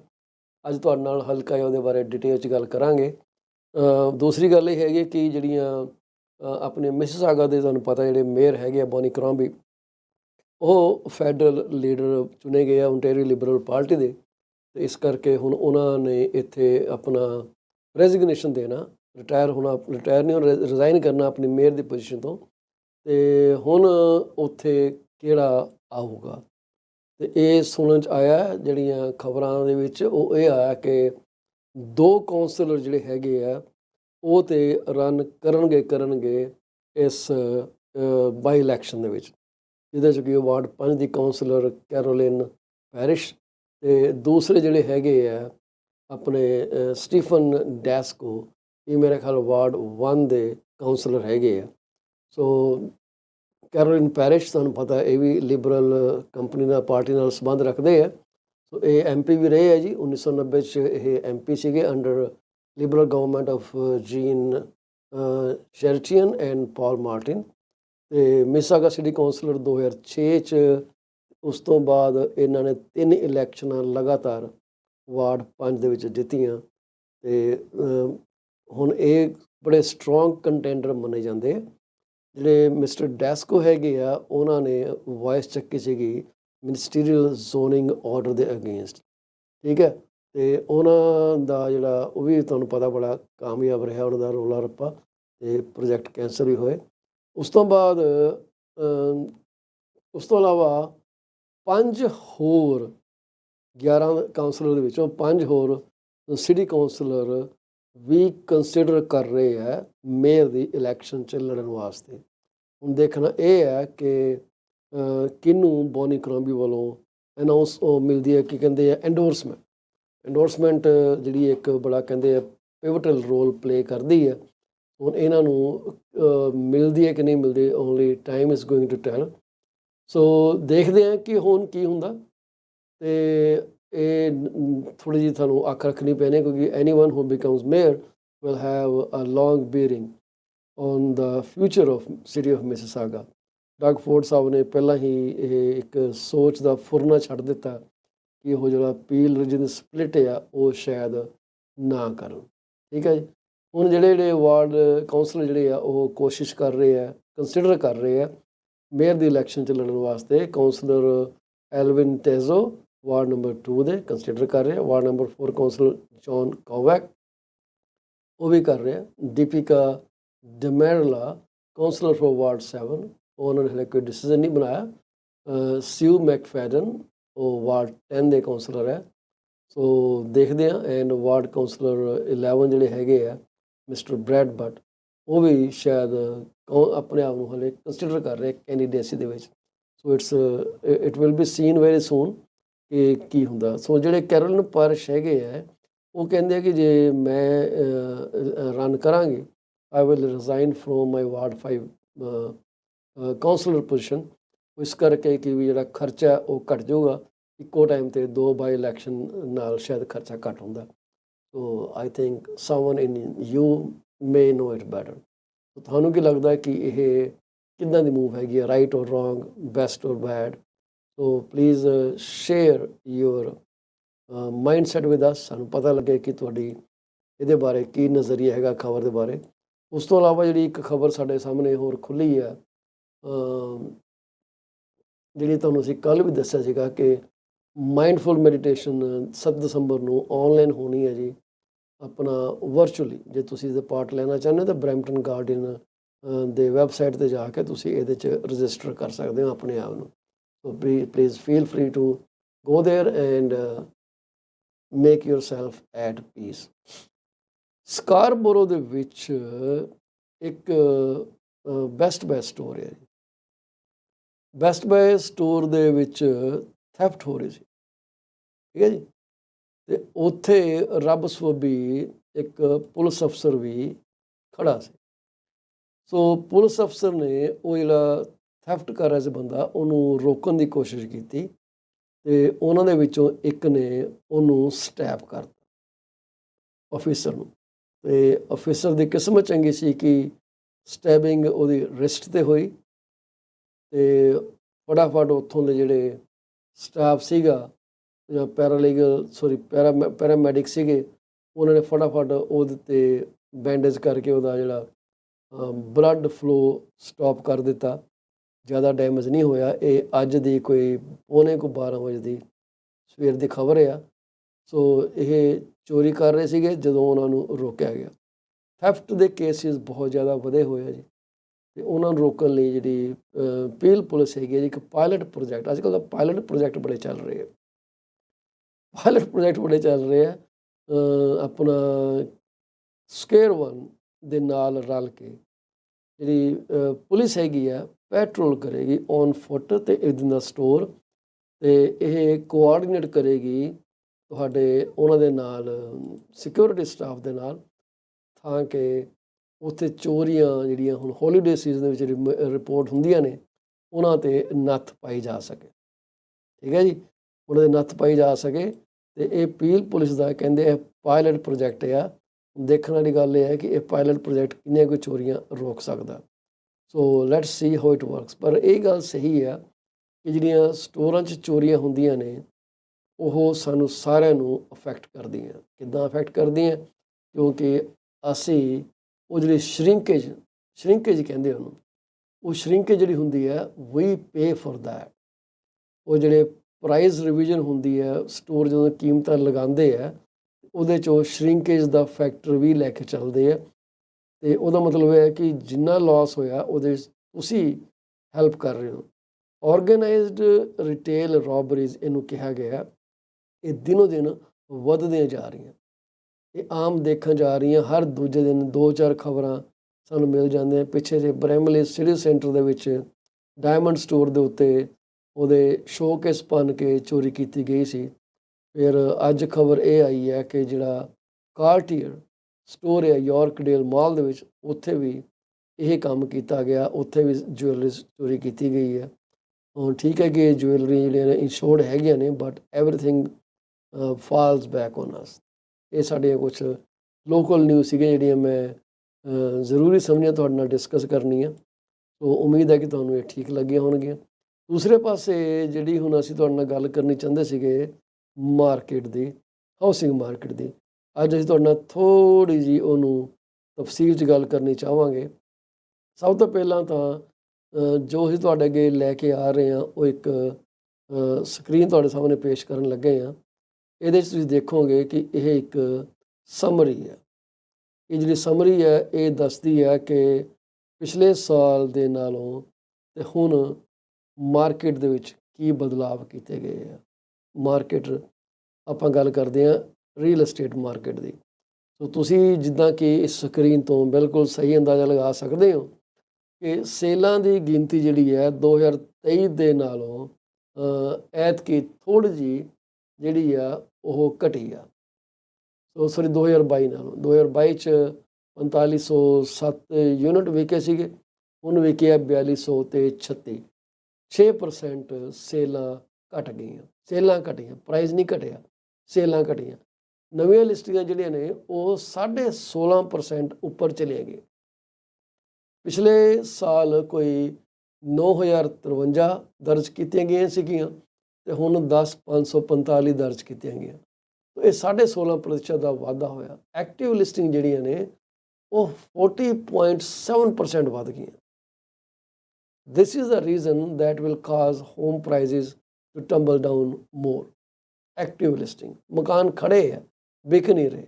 ਠੀਕ ਹੈ, ਹੁਣ ਇਹ ਨਹੀਂ ਪਤਾ ਕਿ ਇਹਨਾਂ 'ਚੋਂ ਕਿੰਨੇ ਮੋਟੀਵੇਟਡ ਸੈਲਰ ਆ, ਕਿੰਨਿਆਂ ਨੇ ਸਿਰਫ ਮਾਰਕੀਟ ਨੂੰ ਟੈਸਟ ਕਰਨ ਤੇ ਲਾਇਆ। ਐਵਰੇਜ ਕੀਮਤ ਜਿਹੜੀ ਹੈ ਉਹਦੇ 'ਚ ਪਿਛਲੇ ਸਾਲ ਨਾਲੋਂ ਕੋਈ ਜ਼ਿਆਦਾ ਫਰਕ ਨਹੀਂ ਪਿਆ। ਤੁਸੀਂ ਨਜ਼ਰ ਮਾਰੋ ਤੇ ਤੁਸੀਂ ਦੇਖੋਗੇ ਕਿ ਇਸ ਵਾਰੀ ਜਿਹੜਾ ਐਵਰੇਜ ਪ੍ਰਾਈਸ ਆਇਆ $1,82,179 ਦਾ ਆਇਆ। ਪਿਛਲੇ ਸਾਲ $1,79,420 ਦਾ ਸੀ। ਤਕਰੀਬਨ $2,000-$2,600 ਦਾ ਫਰਕ ਪਿਆ। $2,600 ਇਜ਼ ਪੀਨਟਸ, 0.3% ਇਨਕਰੀਜ਼ ਹੋਇਆ। ਠੀਕ ਹੈ ਜੀ। So we can safely say it is negligible. Days on market ਜਿਹੜੇ ਆ ਜਦੋਂ ਲਿਸਟਿੰਗ ਰੀਜ਼ਨੇਬਲ ਪ੍ਰਾਈਸ 'ਤੇ ਵਿਕਦੀ ਆ ਉਹ ਹੈਗੇ ਆ 13.6% ਉੱਪਰ ਗਏ ਆ। It's not a big deal. ਮਤਲਬ ਨੰਬਰ ਦੀ ਗੱਲ ਕਰਾਂ ਤੁਸੀਂ ਹੱਸਣ ਲੱਗ ਜਾਣਾ। ਪਹਿਲਾਂ ਪਿਛਲੇ ਸਾਲ 22 ਦਿਨਾਂ 'ਚ ਮਕਾਨ ਵਿਕਦੇ ਸੀਗੇ ਤੇ ਹੁਣ 5 ਦਿਨਾਂ 'ਚ ਵਿਕਦੇ ਆ।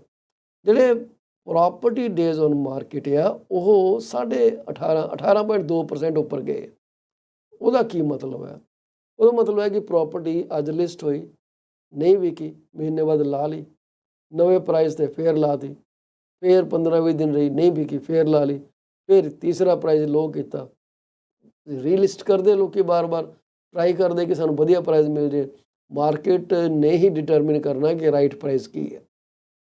ਠੀਕ ਹੈ, ਉਹ ਜੋ ਵਿਕਦੀ ਹੈ ਫਿਰ ਉਹ ਪ੍ਰੋਪਰਟੀ ਡੇ ਜਦੋਂ ਪਹਿਲੀ ਵਾਰੀ ਲਿਸਟ ਹੋਈ ਸੀਗੀ। ਠੀਕ ਹੈ, ਇਹ ਨਹੀਂ ਕਿ ਪਿਛਲੇ ਸਾਲਾਂ ਦੀ ਗੱਲ ਕਰਦੇ, ਇਸ ਸਾਲ ਦੀ।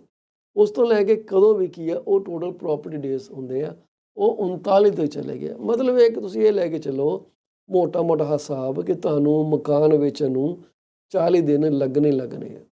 ਤੇ 40 ਦਿਨਾਂ 'ਚ ਮਕਾਨ ਵਿਕ ਗਿਆ, ਠੀਕ ਹੈ, ਨਹੀਂ ਤਾਂ ਕੋਈ ਨਾ ਕੋਈ ਉਹਦੇ 'ਚ ਗੜਬੜ ਜਿਹੜੀ ਹੈ ਉਹ ਜ਼ਰੂਰ ਆ। ਹੁਣ ਉਹ ਗੜਬੜ ਤੁਹਾਡੇ ਮਕਾਨ ਦੇ ਪ੍ਰਾਈਸ 'ਚ ਹੀ ਹੋ ਸਕਦੀ ਹੈ ਇੱਕ, ਜਾਂ ਦੂਸਰੀ ਗੜਬੜ ਤੁਹਾਡੇ ਹੋ ਸਕਦੀ ਹੈ ਕਿ ਤੁਹਾਡੀ ਪ੍ਰੋਪਰਟੀ ਦੀ ਜਿਹੜੀ ਸ਼ੋਇੰਗ ਹੈਗੀ ਆ ਉਹ ਵਧੀਆ ਨਹੀਂ ਹੋ ਰਹੀ, ਉਹਦੇ 'ਚ ਹੋ ਸਕਦੀ ਹੈ।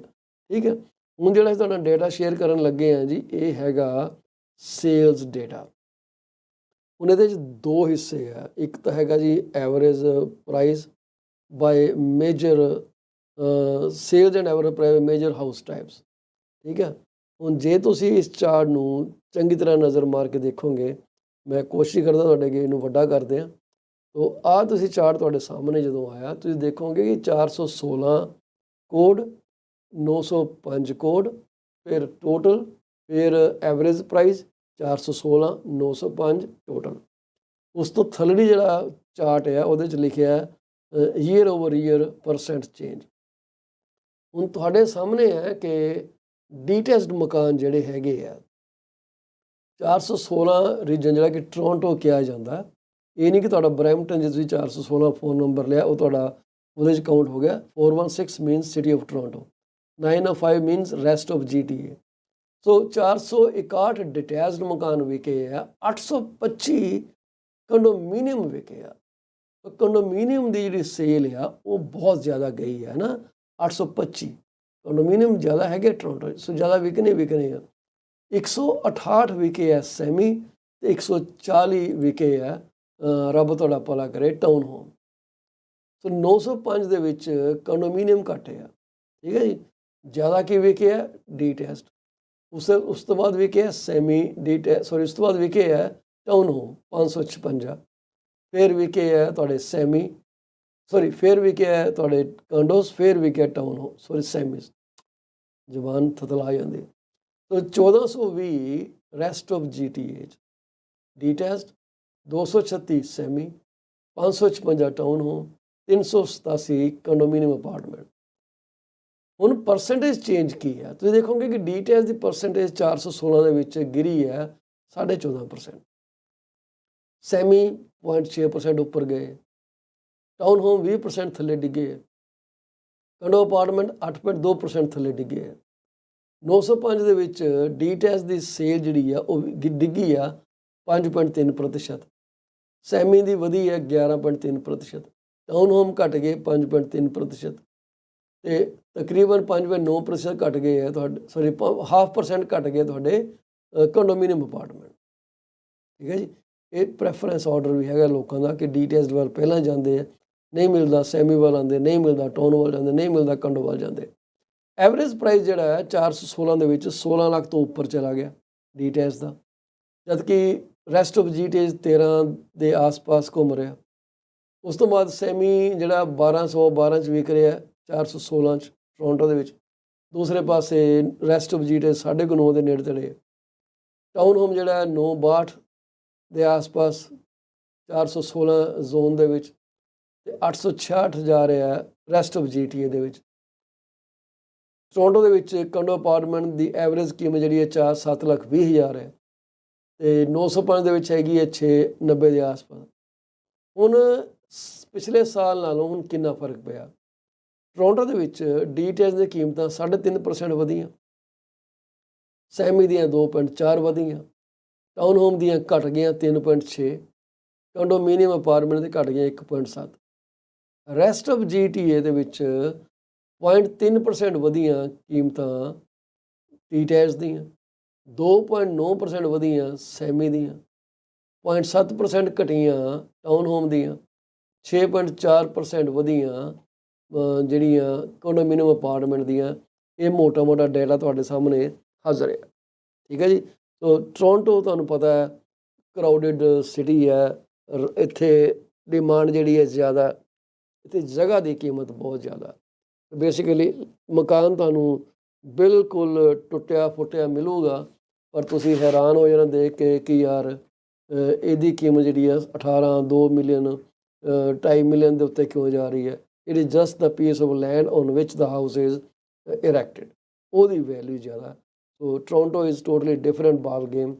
Brampton, Mississauga, Caledon, they have different ball game. ਜਿੱਥੇ ਘੱਟ ਨਵੇਂ ਮਕਾਨ ਉੱਥੇ ਜ਼ਿਆਦਾ ਕੀਮਤਾਂ, ਜਿੱਥੇ ਜ਼ਿਆਦਾ ਨਵੇਂ ਮਕਾਨ ਉੱਥੇ ਘੱਟ ਕੀਮਤਾਂ। ਸੋ ਇਹ ਸਾਈਕੋਲੋਜੀਕਲੀ ਇਹ ਕਹਾਣੀ ਜਿਹੜੀ ਹੈ ਚੱਲੀ ਜਾਣੀ ਆ। ਸੋ ਐਵਰੇਜ ਪ੍ਰਾਈਸ ਦੇ ਵਿੱਚ ਕੋਈ ਖਾਸ ਫਰਕ ਨਹੀਂ ਪਿਆ। ਅੱਜ ਦੀ ਡੇਟ ਦੇ ਵਿੱਚ ਜਿਹੜੀ ਰੀਅਲ GDP ਗਰੋਥ ਹੈਗੀ ਆ ਕੁਆਟਰ ਤੀਜੇ ਦੀ, ਉਹ ਨੈਗੇਟਿਵ ਰਿਪੋਰਟ ਕੀਤੀ ਗਈ ਸੀ। ਮੈਂ ਤੁਹਾਨੂੰ ਇੱਕ ਵਾਰੀ ਫਿਰ ਯਾਦ ਕਰਾ ਦਿਆਂ। ਤੇ ਜਿਹੜੀ ਨਵੰਬਰ ਦੇ ਵਿੱਚ 4236 ਮਕਾਨ ਵਿਕੇ ਆ, ਆਪਾਂ ਹੁਣੇ ਗੱਲ ਕੀਤੀ ਹੈ, 4236 ਮਕਾਨ ਵਿਕੇ ਆ। ਪਿਛਲੇ ਸਾਲ 4507 ਵਿਕੇ ਸੀਗੇ। ਜਿਹੜਾ ਹੋਮ ਪ੍ਰਾਈਸ ਇੰਡੈਕਸ ਹੈਗਾ, ਉਹ ਜਿਹੜਾ ਉਹ ਤਕਰੀਬਨ ਉੱਥੇ ਦਾ ਉੱਥੇ ਖੜਾ ਰਿਹਾ, 1,82,179। ਠੀਕ ਹੈ ਜੀ, ਉਹ ਫਲੈਟ ਰਿਹਾ ਪਿਛਲੇ ਸਾਲ ਦੇ ਨਾਲੋਂ। ਤੇ ਮੰਥਲੀ ਬੇਸਿਸ ਉੱਤੇ ਜਿਹੜਾ ਬੈਂਚਮਾਰਕ ਪ੍ਰਾਈਸ ਸੀਗਾ, ਉਹ ਐਕਚੁਅਲੀ ਘਟਿਆ। ਮੰਥਲੀ ਬੇਸਿਸ ਤੇ it has come down, that is from October to November. ਠੀਕ ਹੈ, 1.7% ਘਟਿਆ। ਐਡਜਸਟ ਹੋ ਰਹੀਆਂ ਕੀਮਤਾਂ ਜੀ, ਕੀ ਕਰ ਸਕਦੇ ਆ, ਜੋ ਹੈ ਸੋ ਹੈ, fact for fact. I cannot give you bad reporting. ਜੋ ਸਾਡੇ ਸਾਹਮਣੇ ਆ ਉਹੀ ਤੁਹਾਡੇ ਨਾਲ ਡਿਸਕਸ ਕਰ ਸਕਦੇ ਆ। ਜੇ ਤੁਸੀਂ ਮੈਨੂੰ ਇਹ ਪੁੱਛਦੇ ਹੋ ਕਿ ਜੀ ਪ੍ਰਾਈਸ ਐਂਡ ਰੇਂਜ ਕਿਹੜੀ ਵਿਕੀ ਆ ਸਭ ਤੋਂ ਜ਼ਿਆਦਾ, ਨਵੰਬਰ 2023 ਦੇ ਵਿੱਚ ਜਿਹੜੇ ਮੈਕਸਿਮਮ ਜਿਹੜੇ ਸੇਲਾਂ ਹੋਈਆਂ ਨੇ, ਉਹ ਤੁਹਾਡੀਆਂ ਹੋਈਆਂ, ਜੇ ਅਸੀਂ ਟੋਟਲ ਲੈ ਕੇ ਚੱਲਦੇ ਹਾਂ ਸਾਰੇ ਕੰਪੋਜ਼ਿਟ A to Z ਜਿਹੜੇ ਵੀ ਹੈਗੇ ਆ, ਉਹ ਤੁਹਾਡੀਆਂ ਜ਼ਿਆਦਾਤਰ ਹੋਈਆਂ ਕੋਈ 1 ਮਿਲੀਅਨ ਤੋਂ ਲੈ ਕੇ 12.5 ਲੱਖ ਤੱਕ, 1.25 ਤੱਕ, ਸਵਾ ਤੱਕ ਹੋ ਗਿਆ, 1.25 ਮਿਲੀਅਨ ਤੱਕ ਹੋਈਆਂ ਮੈਕਸਿਮਮ ਸੇਲਾਂ ਹੋਈਆਂ ਜੀ। ਉਸ ਤੋਂ ਜਿਹੜਾ ਅਗਲਾ ਨੰਬਰ ਆ, ਉਹ ਸੇਲਾਂ ਹੋਈਆਂ ਜੀ 1.25 ਤੋਂ ਲੈ ਕੇ 1.5 ਮਿਲੀਅਨ ਤੱਕ। ਇਹ ਕੰਪੋਜ਼ਿਟ ਆ। ਠੀਕ ਹੈ ਜੀ, ਸੋ 1 ਮਿਲੀਅਨ ਤੋਂ ਲੈ ਕੇ 15 ਲੱਖ ਤੱਕ ਕੋਈ 6 ਤੇ 4 10 1500 ਮਕਾਨ ਵਿਕੇ ਆ ਅੰਦਾਜ਼ਨ। 4236 ਦੇ ਵਿੱਚ 1500 ਮਕਾਨ ਇਸੇ ਪ੍ਰਾਈਸ ਰੇਂਜ ਵਿਕੇ ਆ। ਜਿਹੜੀ ਨੈਕਸਟ ਹਾਈਐਸਟ ਰੇਂਜ ਗਈ ਆ, ਉਹ ਤੁਹਾਡੀ ਗਈ ਹੈ ਜੀ 6 ਤੋਂ 7 ਲੱਖ ਦੇ ਵਿੱਚ। ਠੀਕ ਹੈ ਜੀ, ਸੋ ਜੇ ਅਸੀਂ ਗੱਲ ਕਰੀਏ ਕਿ ਡੀਟੈਚਡ ਕਿਸ ਰੇਂਜ ਜ਼ਿਆਦਾ ਵਿਕੇ ਆ, 1881 ਸੇਲਾਂ ਡੀਟੈਚ ਦੀਆਂ ਹੋਈਆਂ। 1881 ਦੇ ਵਿੱਚੋਂ ਇਹਨਾਂ 1500 ਦੇ ਤਕਰੀਬਨ ਕੀਤੀਆਂ ਨੇ, ਤਕਰੀਬਨ 750 1 ਮਿਲੀਅਨ ਤੋਂ ਲੈ ਕੇ 1.5 ਮਿਲੀਅਨ ਤੱਕ ਦੀਆਂ ਵਿਕੀਆਂ। ਠੀਕ ਹੈ ਜੀ, ਇਹ 750 ਰੇਂਜ ਦੇ ਵਿੱਚ ਹੈਗੀ ਆ। ਉਸ ਤੋਂ ਅੱਗੇ ਪਿਛਲੇ ਘੱਟ ਹੀ ਹੈ। 2 ਮਿਲੀਅਨ ਤੋਂ ਉੱਪਰ ਸਿਰਫ 228 ਸੇਲਾਂ ਹੋਈਆਂ ਡੀਟੈਚ ਦੀਆਂ। ਸੈਮੀ 2 ਮਿਲੀਅਨ ਤੋਂ ਉੱਪਰ ਸਿਰਫ 10 ਵਿਕੇ ਆ। ਠੀਕ ਹੈ, ਅਟੈਚ ਰੋ ਟਾਊਨ ਹੋਮ 2 ਮਿਲੀਅਨ ਤੋਂ ਉੱਪਰ ਸਿਰਫ 1 ਵਿਕਿਆ, ਤੇ ਕੰਡੋ ਟਾਊਨ ਹੋਮ 2 ਮਿਲੀਅਨ ਤੋਂ ਉੱਪਰ ਜਿਹੜੇ ਆ 2 ਵਿਕੇ ਆ। ਹੱਦ ਆ ਤੁਹਾਡੀ। 15 ਕੰਡੋ ਅਪਾਰਟਮੈਂਟ ਵਿਕੇ 2 ਮਿਲੀਅਨ ਤੋਂ, ਕਿੱਥੇ ਹੈ ਬਈ ਇਹ? ਹਾਂਜੀ, 44.4% ਜਿਹੜਾ ਸੇਲ ਦਾ ਸ਼ੇਅਰ ਆ, ਉਹ ਡੀਟੈਚਡ ਹੋਮਸ ਆ। ਕੰਡੋਮੀਨੀਅਮ ਦਿੰਦੇ ਆ 28.6%। ਸੈਮੀ ਸਿਰਫ 9.5% ਦਾ ਸ਼ੇਅਰ ਆ। ਕਰ ਲਓ ਕਿਉਂ ਨੂੰ ਭੰਡ। ਹਾਂਜੀ, so this is how things are. Strange ਹੈ, ਕਈ ਚੀਜ਼ਾਂ ਤੁਹਾਨੂੰ ਮਤਲਬ ਹੈਰਾਨ ਕਰ ਦਿੰਦੀਆਂ ਕਿ ਯਾਰ ਮਾਰਕੀਟ ਇੱਦਾਂ ਵੀ ਚੱਲਦੀ ਹੈ, ਅਜੇ ਸੋਚਿਆ ਨਹੀਂ ਸੀਗਾ। Is this the way it work? Yes, absolutely this how it works. So ਇਹ ਸੇਲਸ ਰੇਂਜ ਜਿਹੜੀ ਹੈਗੀ ਆ, ਹੁਣ ਜੇ ਅਸੀਂ ਸਾਰੇ ਸਾਲ ਦੀ ਗੱਲ ਕਰੀਏ ਕਿ ਜਨਵਰੀ ਤੋਂ ਲੈ ਕੇ ਨਵੰਬਰ ਤੱਕ ਕਿਹੜੇ ਮਕਾਨ ਜ਼ਿਆਦਾ ਵਿਕੇ ਆ, ਤੇ ਡੀਟੇਲਸ ਦੀਆਂ ਕੋਈ 28,006 ਸੇਲਾਂ ਹੋਈਆਂ ਸੋ ਫਾਰ ਨਵੰਬਰ ਤੱਕ, ਤੇ ਟੋਟਲ ਸੇਲਾਂ ਹੋਈਆਂ 62,575। ਮੈਕਸਿਮਮ ਸੇਲਾਂ ਦੀ ਜਿਹੜੀ ਰੇਂਜ ਹੈਗੀ ਆ, ਅਗੇਨ 1 ਮਿਲੀਅਨ ਤੋਂ ਲੈ ਕੇ 15 ਲੱਖ ਤੱਕ ਦੀ। 1 ਤੋਂ 12.25 ਕੋਈ 6100 ਮਕਾਨ ਵਿਕੇ ਡੀਟੈਚਡ, ਤੇ 12.25 ਤੋਂ 1.5 5700 ਵਿਕੇ। ਵੈਸੇ ਵੀ ਜੇ ਅਸੀਂ ਦੂਸਰੇ ਪਾਸੇ ਟੋਟਲ ਦੇਖੀਏ, ਉੱਥੇ ਵੀ ਹਾਲ ਹੈ। ਸੋ 1 ਮਿਲੀਅਨ ਤੋਂ 1.25 ਮਿਲੀਅਨ ਤੱਕ ਵਿਕੇ ਆ ਕੋਈ 10,524 ਮਕਾਨ, ਤੇ 1.25 ਮਿਲੀਅਨ ਤੋਂ 1.5 ਤੱਕ ਵਿਕੇ ਆ 7,858 ਮਕਾਨ। ਤਕਰੀਬਨ 18,000 ਸੇਲਾਂ ਤਾਂ ਇਹਨਾਂ ਦੀਆਂ ਹੋਈਆਂ 62,000 'ਚ। ਠੀਕ ਹੈ ਜੀ। ਜਿਹੜੀ ਉਸ ਤੋਂ ਨੈਕਸਟ ਹਾਈਐਸਟ ਸੇਲ ਜਿਹੜੀ ਜਾਂਦੀ ਹੈ ਉਹ ਜਾਂਦੀ ਹੈ ਤੁਹਾਡੀ ਉਹੀ 6 ਤੋਂ 7 ਲੱਖ ਦੀ ਰੇਂਜ। ਉਹ ਕੋਈ 68-6900 ਵਿਕੀਆਂ ਨੇ। ਉਸ ਤੋਂ ਅਗਲੀ ਸੇਲ ਜਿਹੜੀ ਜਾਂਦੀ ਹੈ ਉਹ ਜਾਂਦੀ 8 ਤੋਂ 9 ਲੱਖ ਵਾਲੀ, ਸੌਰੀ ਉਹ ਜਾਂਦੀ 9 ਤੋਂ ਮਿਲੀਅਨ ਵਾਲੀ, 6500 ਵਿਕੇ ਹੈ। ਠੀਕ ਹੈ ਜੀ। ਫਿਰ ਆਉਂਦੀ ਹੈ 8 ਤੋਂ 9 ਵਾਲੀ, ਤੀਸਰੀ ਰੇਂਜ ਆ ਗਈ। ਠੀਕ ਹੈ। ਸੋ ਇੱਦਾਂ ਇਹ ਰੇਂਜਾਂ ਦੇ ਵਿੱਚ ਵਿਕਦੇ ਆ। ਬਰੈਂਪਟਨ ਦੀ ਅਸੀਂ ਜੇ ਗੱਲ ਪੀਲ ਰੀਜਨ ਦੀ ਗੱਲ ਕਰੀਏ, ਆਫ ਆਲ ਹੋਮ ਟਾਈਪਸ ਦੇ ਵਿੱਚ ਪੀਲ ਰੀਜਨ ਦੇ ਵਿੱਚ ਇਸ ਮਹੀਨੇ ਨਵੰਬਰ ਦੇ ਵਿੱਚ 728 ਮਕਾਨ ਸੈੱਲ ਹੋਏ। 728 ਦੇ ਵਿੱਚੋਂ 302 ਬਰੈਂਪਟਨ 'ਚ, 49 ਕੈਲੇਡੋਨ ਦੇ ਵਿੱਚ ਤੇ 377 ਮਿਸੀਸਾਗਾ ਦੇ ਵਿੱਚ ਵਿਕੇ। ਐਵਰੇਜ ਪ੍ਰਾਈਸ ਦੀ ਜੇ ਅਸੀਂ ਗੱਲ ਕਰੀਏ ਤੇ ਪੀਲ ਰੀਜਨ ਦਾ ਐਵਰੇਜ ਪ੍ਰਾਈਸ ਗਿਆ ਜੀ 1,31,654। Most probably this is the HPI benchmark price. Brampton ਦੇ ਵਿੱਚ ਜਿਹੜਾ ਪ੍ਰਾਈਸ ਗਿਆ $1,02,482।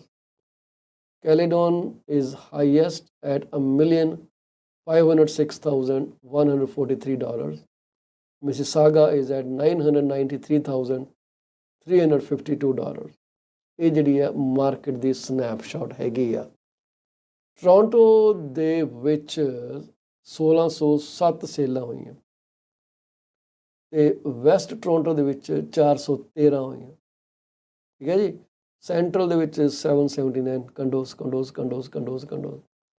ਟੋਰਾਂਟੋ ਈਸਟ ਦੇ ਵਿੱਚ ਜਿਹੜੇ ਸਕਾਰਬਰੋ ਵੀ ਆ ਜਾਂਦਾ 415 ਸੇਲਾਂ ਹੋਈਆਂ। ਠੀਕ ਹੈ ਜੀ। ਸੋ ਇਹ ਮਾਰਕੀਟ ਸਨੈਪਸ਼ਾਟ ਹੈ। ਟੋਰਾਂਟੋ ਵੈਸਟ ਦੇ ਵਿੱਚ ਜਿਹੜਾ ਐਵਰੇਜ ਪ੍ਰਾਈਸ ਹੈ ਉਹ ਤਕਰੀਬਨ 9.5 ਲੱਖ ਦਾ ਚੱਲ ਰਿਹਾ। ਯਾਰਕ ਰੀਜਨ ਦੇ ਵਿੱਚ ਸਿਰਫ 794 ਸੇਲਾਂ ਹੋਈਆਂ, ਜਿਹਦੇ 'ਚੋਂ ਵਾਨ 205, ਰਿਚਮੰਡ ਹਿਲ 139, ਮਾਰਕਮ 207 ਇਹ ਹਾਈਐਸਟ ਸੈਲਿੰਗ ਏਰੀਆਜ਼ ਨੇ ਜੀ ਯਾਰਕ ਰੀਜਨ ਦੇ। ਠੀਕ ਹੈ ਜੀ। ਸੋ ਇਹਨਾਂ ਦੇ ਵਿੱਚ ਜੇ ਅਸੀਂ ਗੱਲ ਕਰੀਏ ਕਿ sales to new listing trend ਕੀ ਚੱਲ ਰਿਹਾ ਹੈ, ਤੇ ਪੀਲ ਰੀਜਨ ਦੇ ਵਿੱਚ ਹੈਗਾ ਜੀ 45% ਦੇ ਨੇੜੇ। ਜੇ ਨਵੰਬਰ 'ਚ 100 ਮਕਾਨ ਆਏ ਹੈ ਤੇ 45 ਵਿਕ ਗਏ ਹੈ। ਬਰੈਂਪਟਨ ਦੇ ਵਿੱਚ ਹੈਗਾ ਜੀ 44.4, 36.2 ਰੇਟ ਹੈਗਾ ਜੀ ਕੈਲੇਡੋਨ ਦੇ ਵਿੱਚ, 46.8 ਹੈਗਾ ਜੀ ਮਿਸੀਸਾਗਾ ਦੇ ਵਿੱਚ।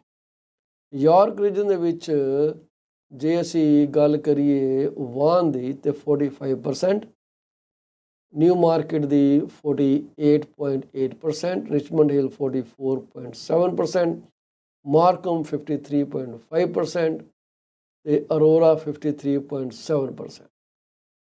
ਡਰਹਮ ਰੀਜਨ ਓਵਰਆਲ ਜਿਹੜਾ 51.4% ਤੇ ਹੈਗਾ। ਤੇ ਟੋਰਾਂਟੋ ਜਿਹੜਾ 44.9%, ਮੋਰ ਔਰ ਲੈਸ 44-45 ਦੇ ਆਸ-ਪਾਸ ਇਹ ਨੰਬਰ ਜਿਹੜੇ ਹੈ ਇਹ ਸਾਈਕਲ ਕਰ ਰਹੇ। ਤੁਹਾਨੂੰ ਇਸ ਤੋਂ ਇਲਾਵਾ ਕੋਈ ਜ਼ਿਆਦਾ ਰਿਪੋਰਟਿੰਗ ਚਾਹੀਦੀ ਹੋਏ ਤਾਂ ਤੁਸੀਂ ਮੇਰੇ ਨਾਲ ਫੋਨ 'ਤੇ ਕਾਲ ਕਰ ਲਿਓ and I would be extremely delighted to share the information. ਜਾਂਦੇ ਮੈਂ ਤੁਹਾਡੇ ਨਾਲ ਇੱਕ ਚਾਰਟ ਜਿਹਾ ਹੋਰ ਸ਼ੇਅਰ ਕਰਨਾ ਚਾਹੂੰਗਾ। I hope I have a slide for this, so let me find it। ਕਿ ਮੈਂ ਸਮਝਦਾ ਕਿ ਉਹ ਸਲਾਈਡ ਚੰਗੀ ਆ, ਤੁਸੀਂ ਇਹਨੂੰ ਜ਼ੂਮ ਤੇ ਦੇਖਿਓ ਜੀ। ਇਹ ਨਵੰਬਰ 2022 ਤੋਂ ਲੈ ਕੇ ਹੁਣ ਤੱਕ ਦੀ ਇਨਫੋਰਮੇਸ਼ਨ ਹੈ। ਤੁਸੀਂ ਦੇਖ ਲਓ ਕਿ ਨਵੰਬਰ 2022 'ਚ ਵੀ 2.3% ਡ੍ਰੌਪ ਆਇਆ ਸੀਗਾ।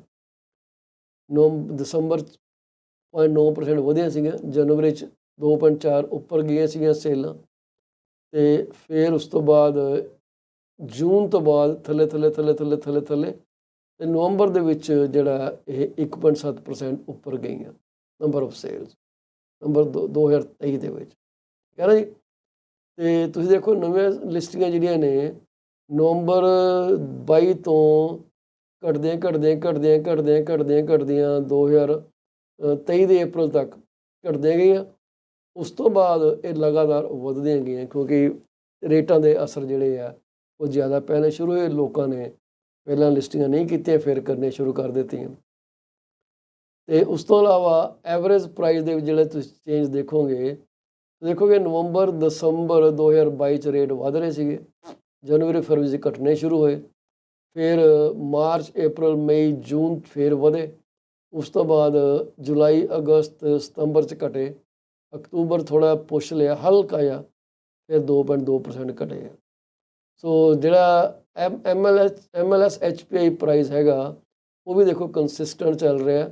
ਨਵੰਬਰ ਦਸੰਬਰ ਜਨਵਰੀ ਤੇ ਫਰਵਰੀ ਪਿਛਲੇ ਸਾਲ, ਮਤਲਬ ਜਨਵਰੀ ਫਰਵਰੀ ਤਾਂ 2023 ਦੇ ਹੈ, ਨਵੰਬਰ ਦਸੰਬਰ ਜਿਹੜੇ ਹੈ ਉਹ ਪਿਛਲੇ ਸਾਲ ਦੇ ਘਟਦੇ ਗਏ ਆ। ਫਿਰ HPI ਵਧਿਆ ਮਾਰਚ ਤੋਂ ਲੈ ਕੇ ਜੁਲਾਈ ਤੱਕ, ਫਿਰ ਅਗਸਤ ਤੋਂ ਬਾਅਦ ਫਿਰ ਥੱਲੇ ਆਉਣਾ ਸ਼ੁਰੂ ਹੋ ਗਿਆ। ਸੋ ਇਹ ਰਿਪੋਰਟ ਜਿਹੜੀ ਹੈ ਬੜਾ ਕੁਝ ਦੱਸਦੀ ਹੈ ਕਿ how the market is moving, ਅੱਗੇ ਵੀ ਇਹ ਕਿੱਦਾਂ ਜਾਊਗੀ, ਇਹਦੇ ਬਾਰੇ ਵੀ ਜਿਹੜੇ ਅੰਦਾਜ਼ੇ ਤੁਸੀਂ ਬੈਸਟ ਲਗਾ ਸਕਦੇ ਹੋ ਜੀ। ਹੁਣ ਅਸੀਂ ਤੁਹਾਡੇ ਤੋਂ ਆਗਿਆ ਜ਼ਰੂਰ ਲੈਣੀ ਚਾਹਾਂਗੇ। ਇਸ ਵਕਤ ਤੁਸੀਂ ਸਾਡੇ ਨਾਲ ਕੋਈ ਗੱਲਬਾਤ ਸ਼ੇਅਰ ਕਰਨੀ ਹੈ ਜੀ ਸਦਕੇ ਸਾਨੂੰ ਤੁਸੀਂ ਕਾਲ ਕਰ ਸਕਦੇ ਹੋ, ਆਫ ਦਾ ਏਅਰ ਕਰਨੀ ਹੈ ਤਾਂ 647 333 2273 ਤੇ ਕਾਲ ਕਰ ਲਿਓ। ਅਸੀਂ ਆਪਣੇ ਸਪੋਂਸਰ ਦਾ ਇੱਕ ਵਾਰੀ ਨਾਮ ਫਿਰ ਤੁਹਾਡੇ ਅੱਗੇ ਲੈਣਾ ਚਾਹਾਂਗੇ। ਤੁਸੀਂ ਜੇ ਤੁਹਾਨੂੰ ਕੋਈ ਸਰਵਿਸ ਚਾਹੀਦੀ ਹੈ ਇਮੀਗ੍ਰੇਸ਼ਨ ਦੀ, 4-ਵੇ ਇਮੀਗ੍ਰੇਸ਼ਨ ਤੇ ਗੁਰਲੀਨ ਔਜਲਾ ਨੂੰ ਕਾਲ ਕਰੋ ਜੀ 6474658894। ਸਰਬਜੀਤ ਲਈ ਤੁਸੀਂ ਕੋਈ ਇੰਸ਼ੋਰੈਂਸ ਦਾ ਕੰਮ ਹੈਗਾ, ਇਹ ਵੈਸੇ ਰੀਅਲ estate ਦਾ ਵੀ ਕੰਮ ਕਰਦੇ ਹੈ, ਤੁਸੀਂ ਇਹਨਾਂ ਨਾਲ ਰੀਅਲ estate ਦੀ ਗੱਲ ਕਰਨੀ ਚਾਹੁੰਦਾ ਬੇਸ਼ੱਕ ਕਰ ਸਕਦੇ ਹੋ। 416 879 3039। ਅੰਮ੍ਰਿਤਪਾਲ ਸੁਰਾ ਐਬਸਫੋਰਡ BC ਤੋਂ ਕੰਮ ਕਰਦੇ ਆ ਜੀ, ਤੇ ਇਹਨਾਂ ਦਾ ਜਿਹੜਾ ਫੋਨ ਨੰਬਰ ਹੈਗਾ 778 999 1531। ਮਿਸਟਰ ਅਕਬਰ ਵਾਰਿਸ ਕੈਨੇਡੀਅਨ ਸੇਫਟੀ ਟ੍ਰੇਨਰਸ ਨੇ ਜੀ, 416371 9849। ਇਹਨਾਂ ਨੂੰ ਤੁਸੀਂ ਉੱਥੇ ਰੀਚ ਕਰ ਸਕਦੇ ਹੋ। ਪ੍ਰੋਗਰਾਮ ਅਸੀਂ ਥੋੜ੍ਹਾ ਉੱਪਰ ਲੈ ਗਏ ਆਪਣੇ ਨਿਰਧਾਰਿਤ ਟਾਈਮ ਤੋਂ, ਮਾਫੀ ਮੰਗਦੇ ਹਾਂ। ਜਾਣ ਤੋਂ ਪਹਿਲਾਂ ਅਸੀਂ ਉਹਨਾਂ ਸਾਰੇ ਪਰਿਵਾਰਾਂ ਦੇ ਨਾਲ ਜਿਨ੍ਹਾਂ ਨੇ ਆਪਣੇ ਪਰਿਵਾਰ ਦਾ ਜੀ ਕੋਈ ਉਸ ਅਕਾਲ ਪੁਰਖ ਦੇ ਹੁਕਮ ਅਨੁਸਾਰ ਗਵਾ ਲਿਆ ਜੀ, ਅਸੀਂ ਉਹਨਾਂ ਨਾਲ ਹਮਦਰਦੀ ਰੱਖਦੇ ਹਾਂ, ਉਹਨਾਂ ਦੇ ਦੁੱਖ 'ਚ ਸ਼ਰੀਕ ਹਾਂ। ਅਸੀਂ ਆਪਣੇ ਦਿਲੋਂ ਤੁਹਾਨੂੰ ਸ਼ਰਧਾਂਜਲੀਆਂ ਭੇਜਦੇ ਹਾਂ ਉਹਨਾਂ ਵਿਛੜੀਆਂ ਰੂਹਾਂ ਵਾਸਤੇ। ਪਰਮਾਤਮਾ ਉਹਨਾਂ ਨੂੰ ਸ਼ਾਂਤੀ ਬਖਸ਼ੇ, ਆਪਣੇ ਚਰਨੀ ਨਿਵਾਸ ਬਖਸ਼ੇ ਤੇ ਤੁਹਾਨੂੰ ਇਸ ਸਦਮੇ ਤੋਂ ਉੱਭਰਨ ਦੀ ਤਾਕਤ ਬਖਸ਼ੇ। ਆਗਿਆ ਦਿਓ ਜੀ, ਕੱਲ੍ਹ ਅਸੀਂ ਤੁਹਾਨੂੰ ਫੇਰ ਮਿਲਾਂਗੇ ਅੰਮ੍ਰਿਤਸਰ ਸਾਹਿਬ ਦੇ ਨਾਲ। ਕੱਲ੍ਹ ਵੀਰਵਾਰ ਆ ਤੇ ਉਹ ਸਾਡੇ ਨਾਲ ਐਬਟਸਫੋਰਡ BC ਦੀ ਗੱਲਬਾਤ ਸਾਂਝੀ ਕਰਨਗੇ। ਜੁੜੇ ਰਿਹਾ ਕਰੋ PC24 RE TV ਨਾਲ। ਸਾਨੂੰ ਤੁਸੀਂ IPTV ਤੇ ਫਿਲਹਾਲ ਵੌਇਸ ਆਫ ਰੀਅਲ estate ਦੇ ਦੇਖ ਸਕਦੇ ਹੋ। ਕਹਿੰਦੇ ਜੀ PC24 RE TV ਨੂੰ ਪੋਪੂਲੇਟ ਹੁੰਦੇ 3-4 ਮਹੀਨੇ ਲੱਗ ਜਾਂਦੇ, ਸੋ ਅਸੀਂ ਵੇਟ ਕਰ ਰਹੇ, ਦੈਟਸ ਓਕੇ। ਤੇ ਨੋਟ ਏ ਰਸ਼। ਸਾਡੇ ਪ੍ਰੋਗਰਾਮ ਤੁਸੀਂ ਕੋਈ ਰਾਏ ਸਾਂਝੀ ਕਰਨੀ ਹੈ, ਕੋਈ ਆਪਣੀ ਜਿਹੜੀ ਤੁਹਾਡੇ ਐਮਪਲੋਇਰ ਤੁਹਾਨੂੰ ਤਨਖਾਹ ਨਹੀਂ ਪੇ ਕਰਦੇ, ਸਾਨੂੰ ਤੁਸੀਂ ਕਾਲ ਕਰ ਲਓ, ਪਰ ਸਾਨੂੰ ਪ੍ਰੂਫ ਚਾਹੀਦਾ ਹੋਊਗਾ ਕਿ ਤੁਸੀਂ ਉਹਨਾਂ ਨਾਲ ਕਮਿਊਨੀਕੇਟ ਕੀਤਾ ਕਿ ਨਹੀਂ ਕੀਤਾ। ਅਸੀਂ ਗਲਤ ਖਬਰ ਜਾਂ ਸੁਣੀ ਸੁਣਾਈ ਖਬਰ ਨੂੰ ਨਹੀਂ ਫੈਲਾਉਣਾ ਚਾਹੁੰਦੇ। ਤੁਸੀਂ ਸਾਨੂੰ ਦੱਸੋ ਕਿ ਤੁਹਾਡਾ ਕੀ ਕਮਿਊਨੀਕੇਸ਼ਨ ਹੈਗਾ। ਅਸੀਂ ਇਹ ਤੁਹਾਨੂੰ ਵਾਅਦਾ ਕਰਦੇ ਹਾਂ ਕਿ ਅਸੀਂ ਐਮਪਲੋਇਰ ਦਾ ਨਾਮ ਜਿਹੜਾ ਉਹ ਬਲੈਕ ਕਰਕੇ ਰੱਖਾਂਗੇ, ਨਹੀਂ ਉਹਦੇ ਬਾਰੇ ਗੱਲ ਨਹੀਂ ਕਰਾਂਗੇ। ਅਸੀਂ ਕੋਸ਼ਿਸ਼ ਕਰਾਂਗੇ ਕਿ ਅਸੀਂ ਐਮਪਲੋਇਰ ਨੂੰ ਵੀ ਮਿਲੀਏ ਅਤੇ ਉਹਨਾਂ ਨਾਲ ਗੱਲ ਕਰੀਏ ਕਿ ਭਾਈ ਇਹ ਕੀ ਮਸਲਾ ਹੈਗਾ, ਕਿਉਂਕਿ ਦੋਨੇ ਪੱਖਾਂ ਨੂੰ ਸੁਣਨਾ ਬੜਾ ਜ਼ਰੂਰੀ ਹੋ ਜਾਂਦਾ। ਉਸ ਸਾਡੇ ਨਾਲ ਗੱਲ ਕਰ ਸਕਦੇ ਹੋ। ਅਤੇ ਕੋਈ ਵੀ ਤੁਸੀਂ ਆਪਣੀ ਸੋਚ ਸਾਂਝੀ ਕਰਨੀ ਹੈ, ਕਿਰਪਾ ਕਰਕੇ ਓਪਨ ਪਲੇਟਫਾਰਮ ਹੈ, ਅਸੀਂ ਤੁਹਾਨੂੰ ਦਿਲੋਂ ਸੱਦਾ ਦਿੰਦੇ ਹਾਂ। ਸਤਿ ਸ਼੍ਰੀ ਅਕਾਲ ਜੀ, ਕੱਲ੍ਹ ਮੁਲਾਕਾਤ ਹੁੰਦੀ ਹੈ। ਸਤਿ ਸ਼੍ਰੀ ਅਕਾਲ।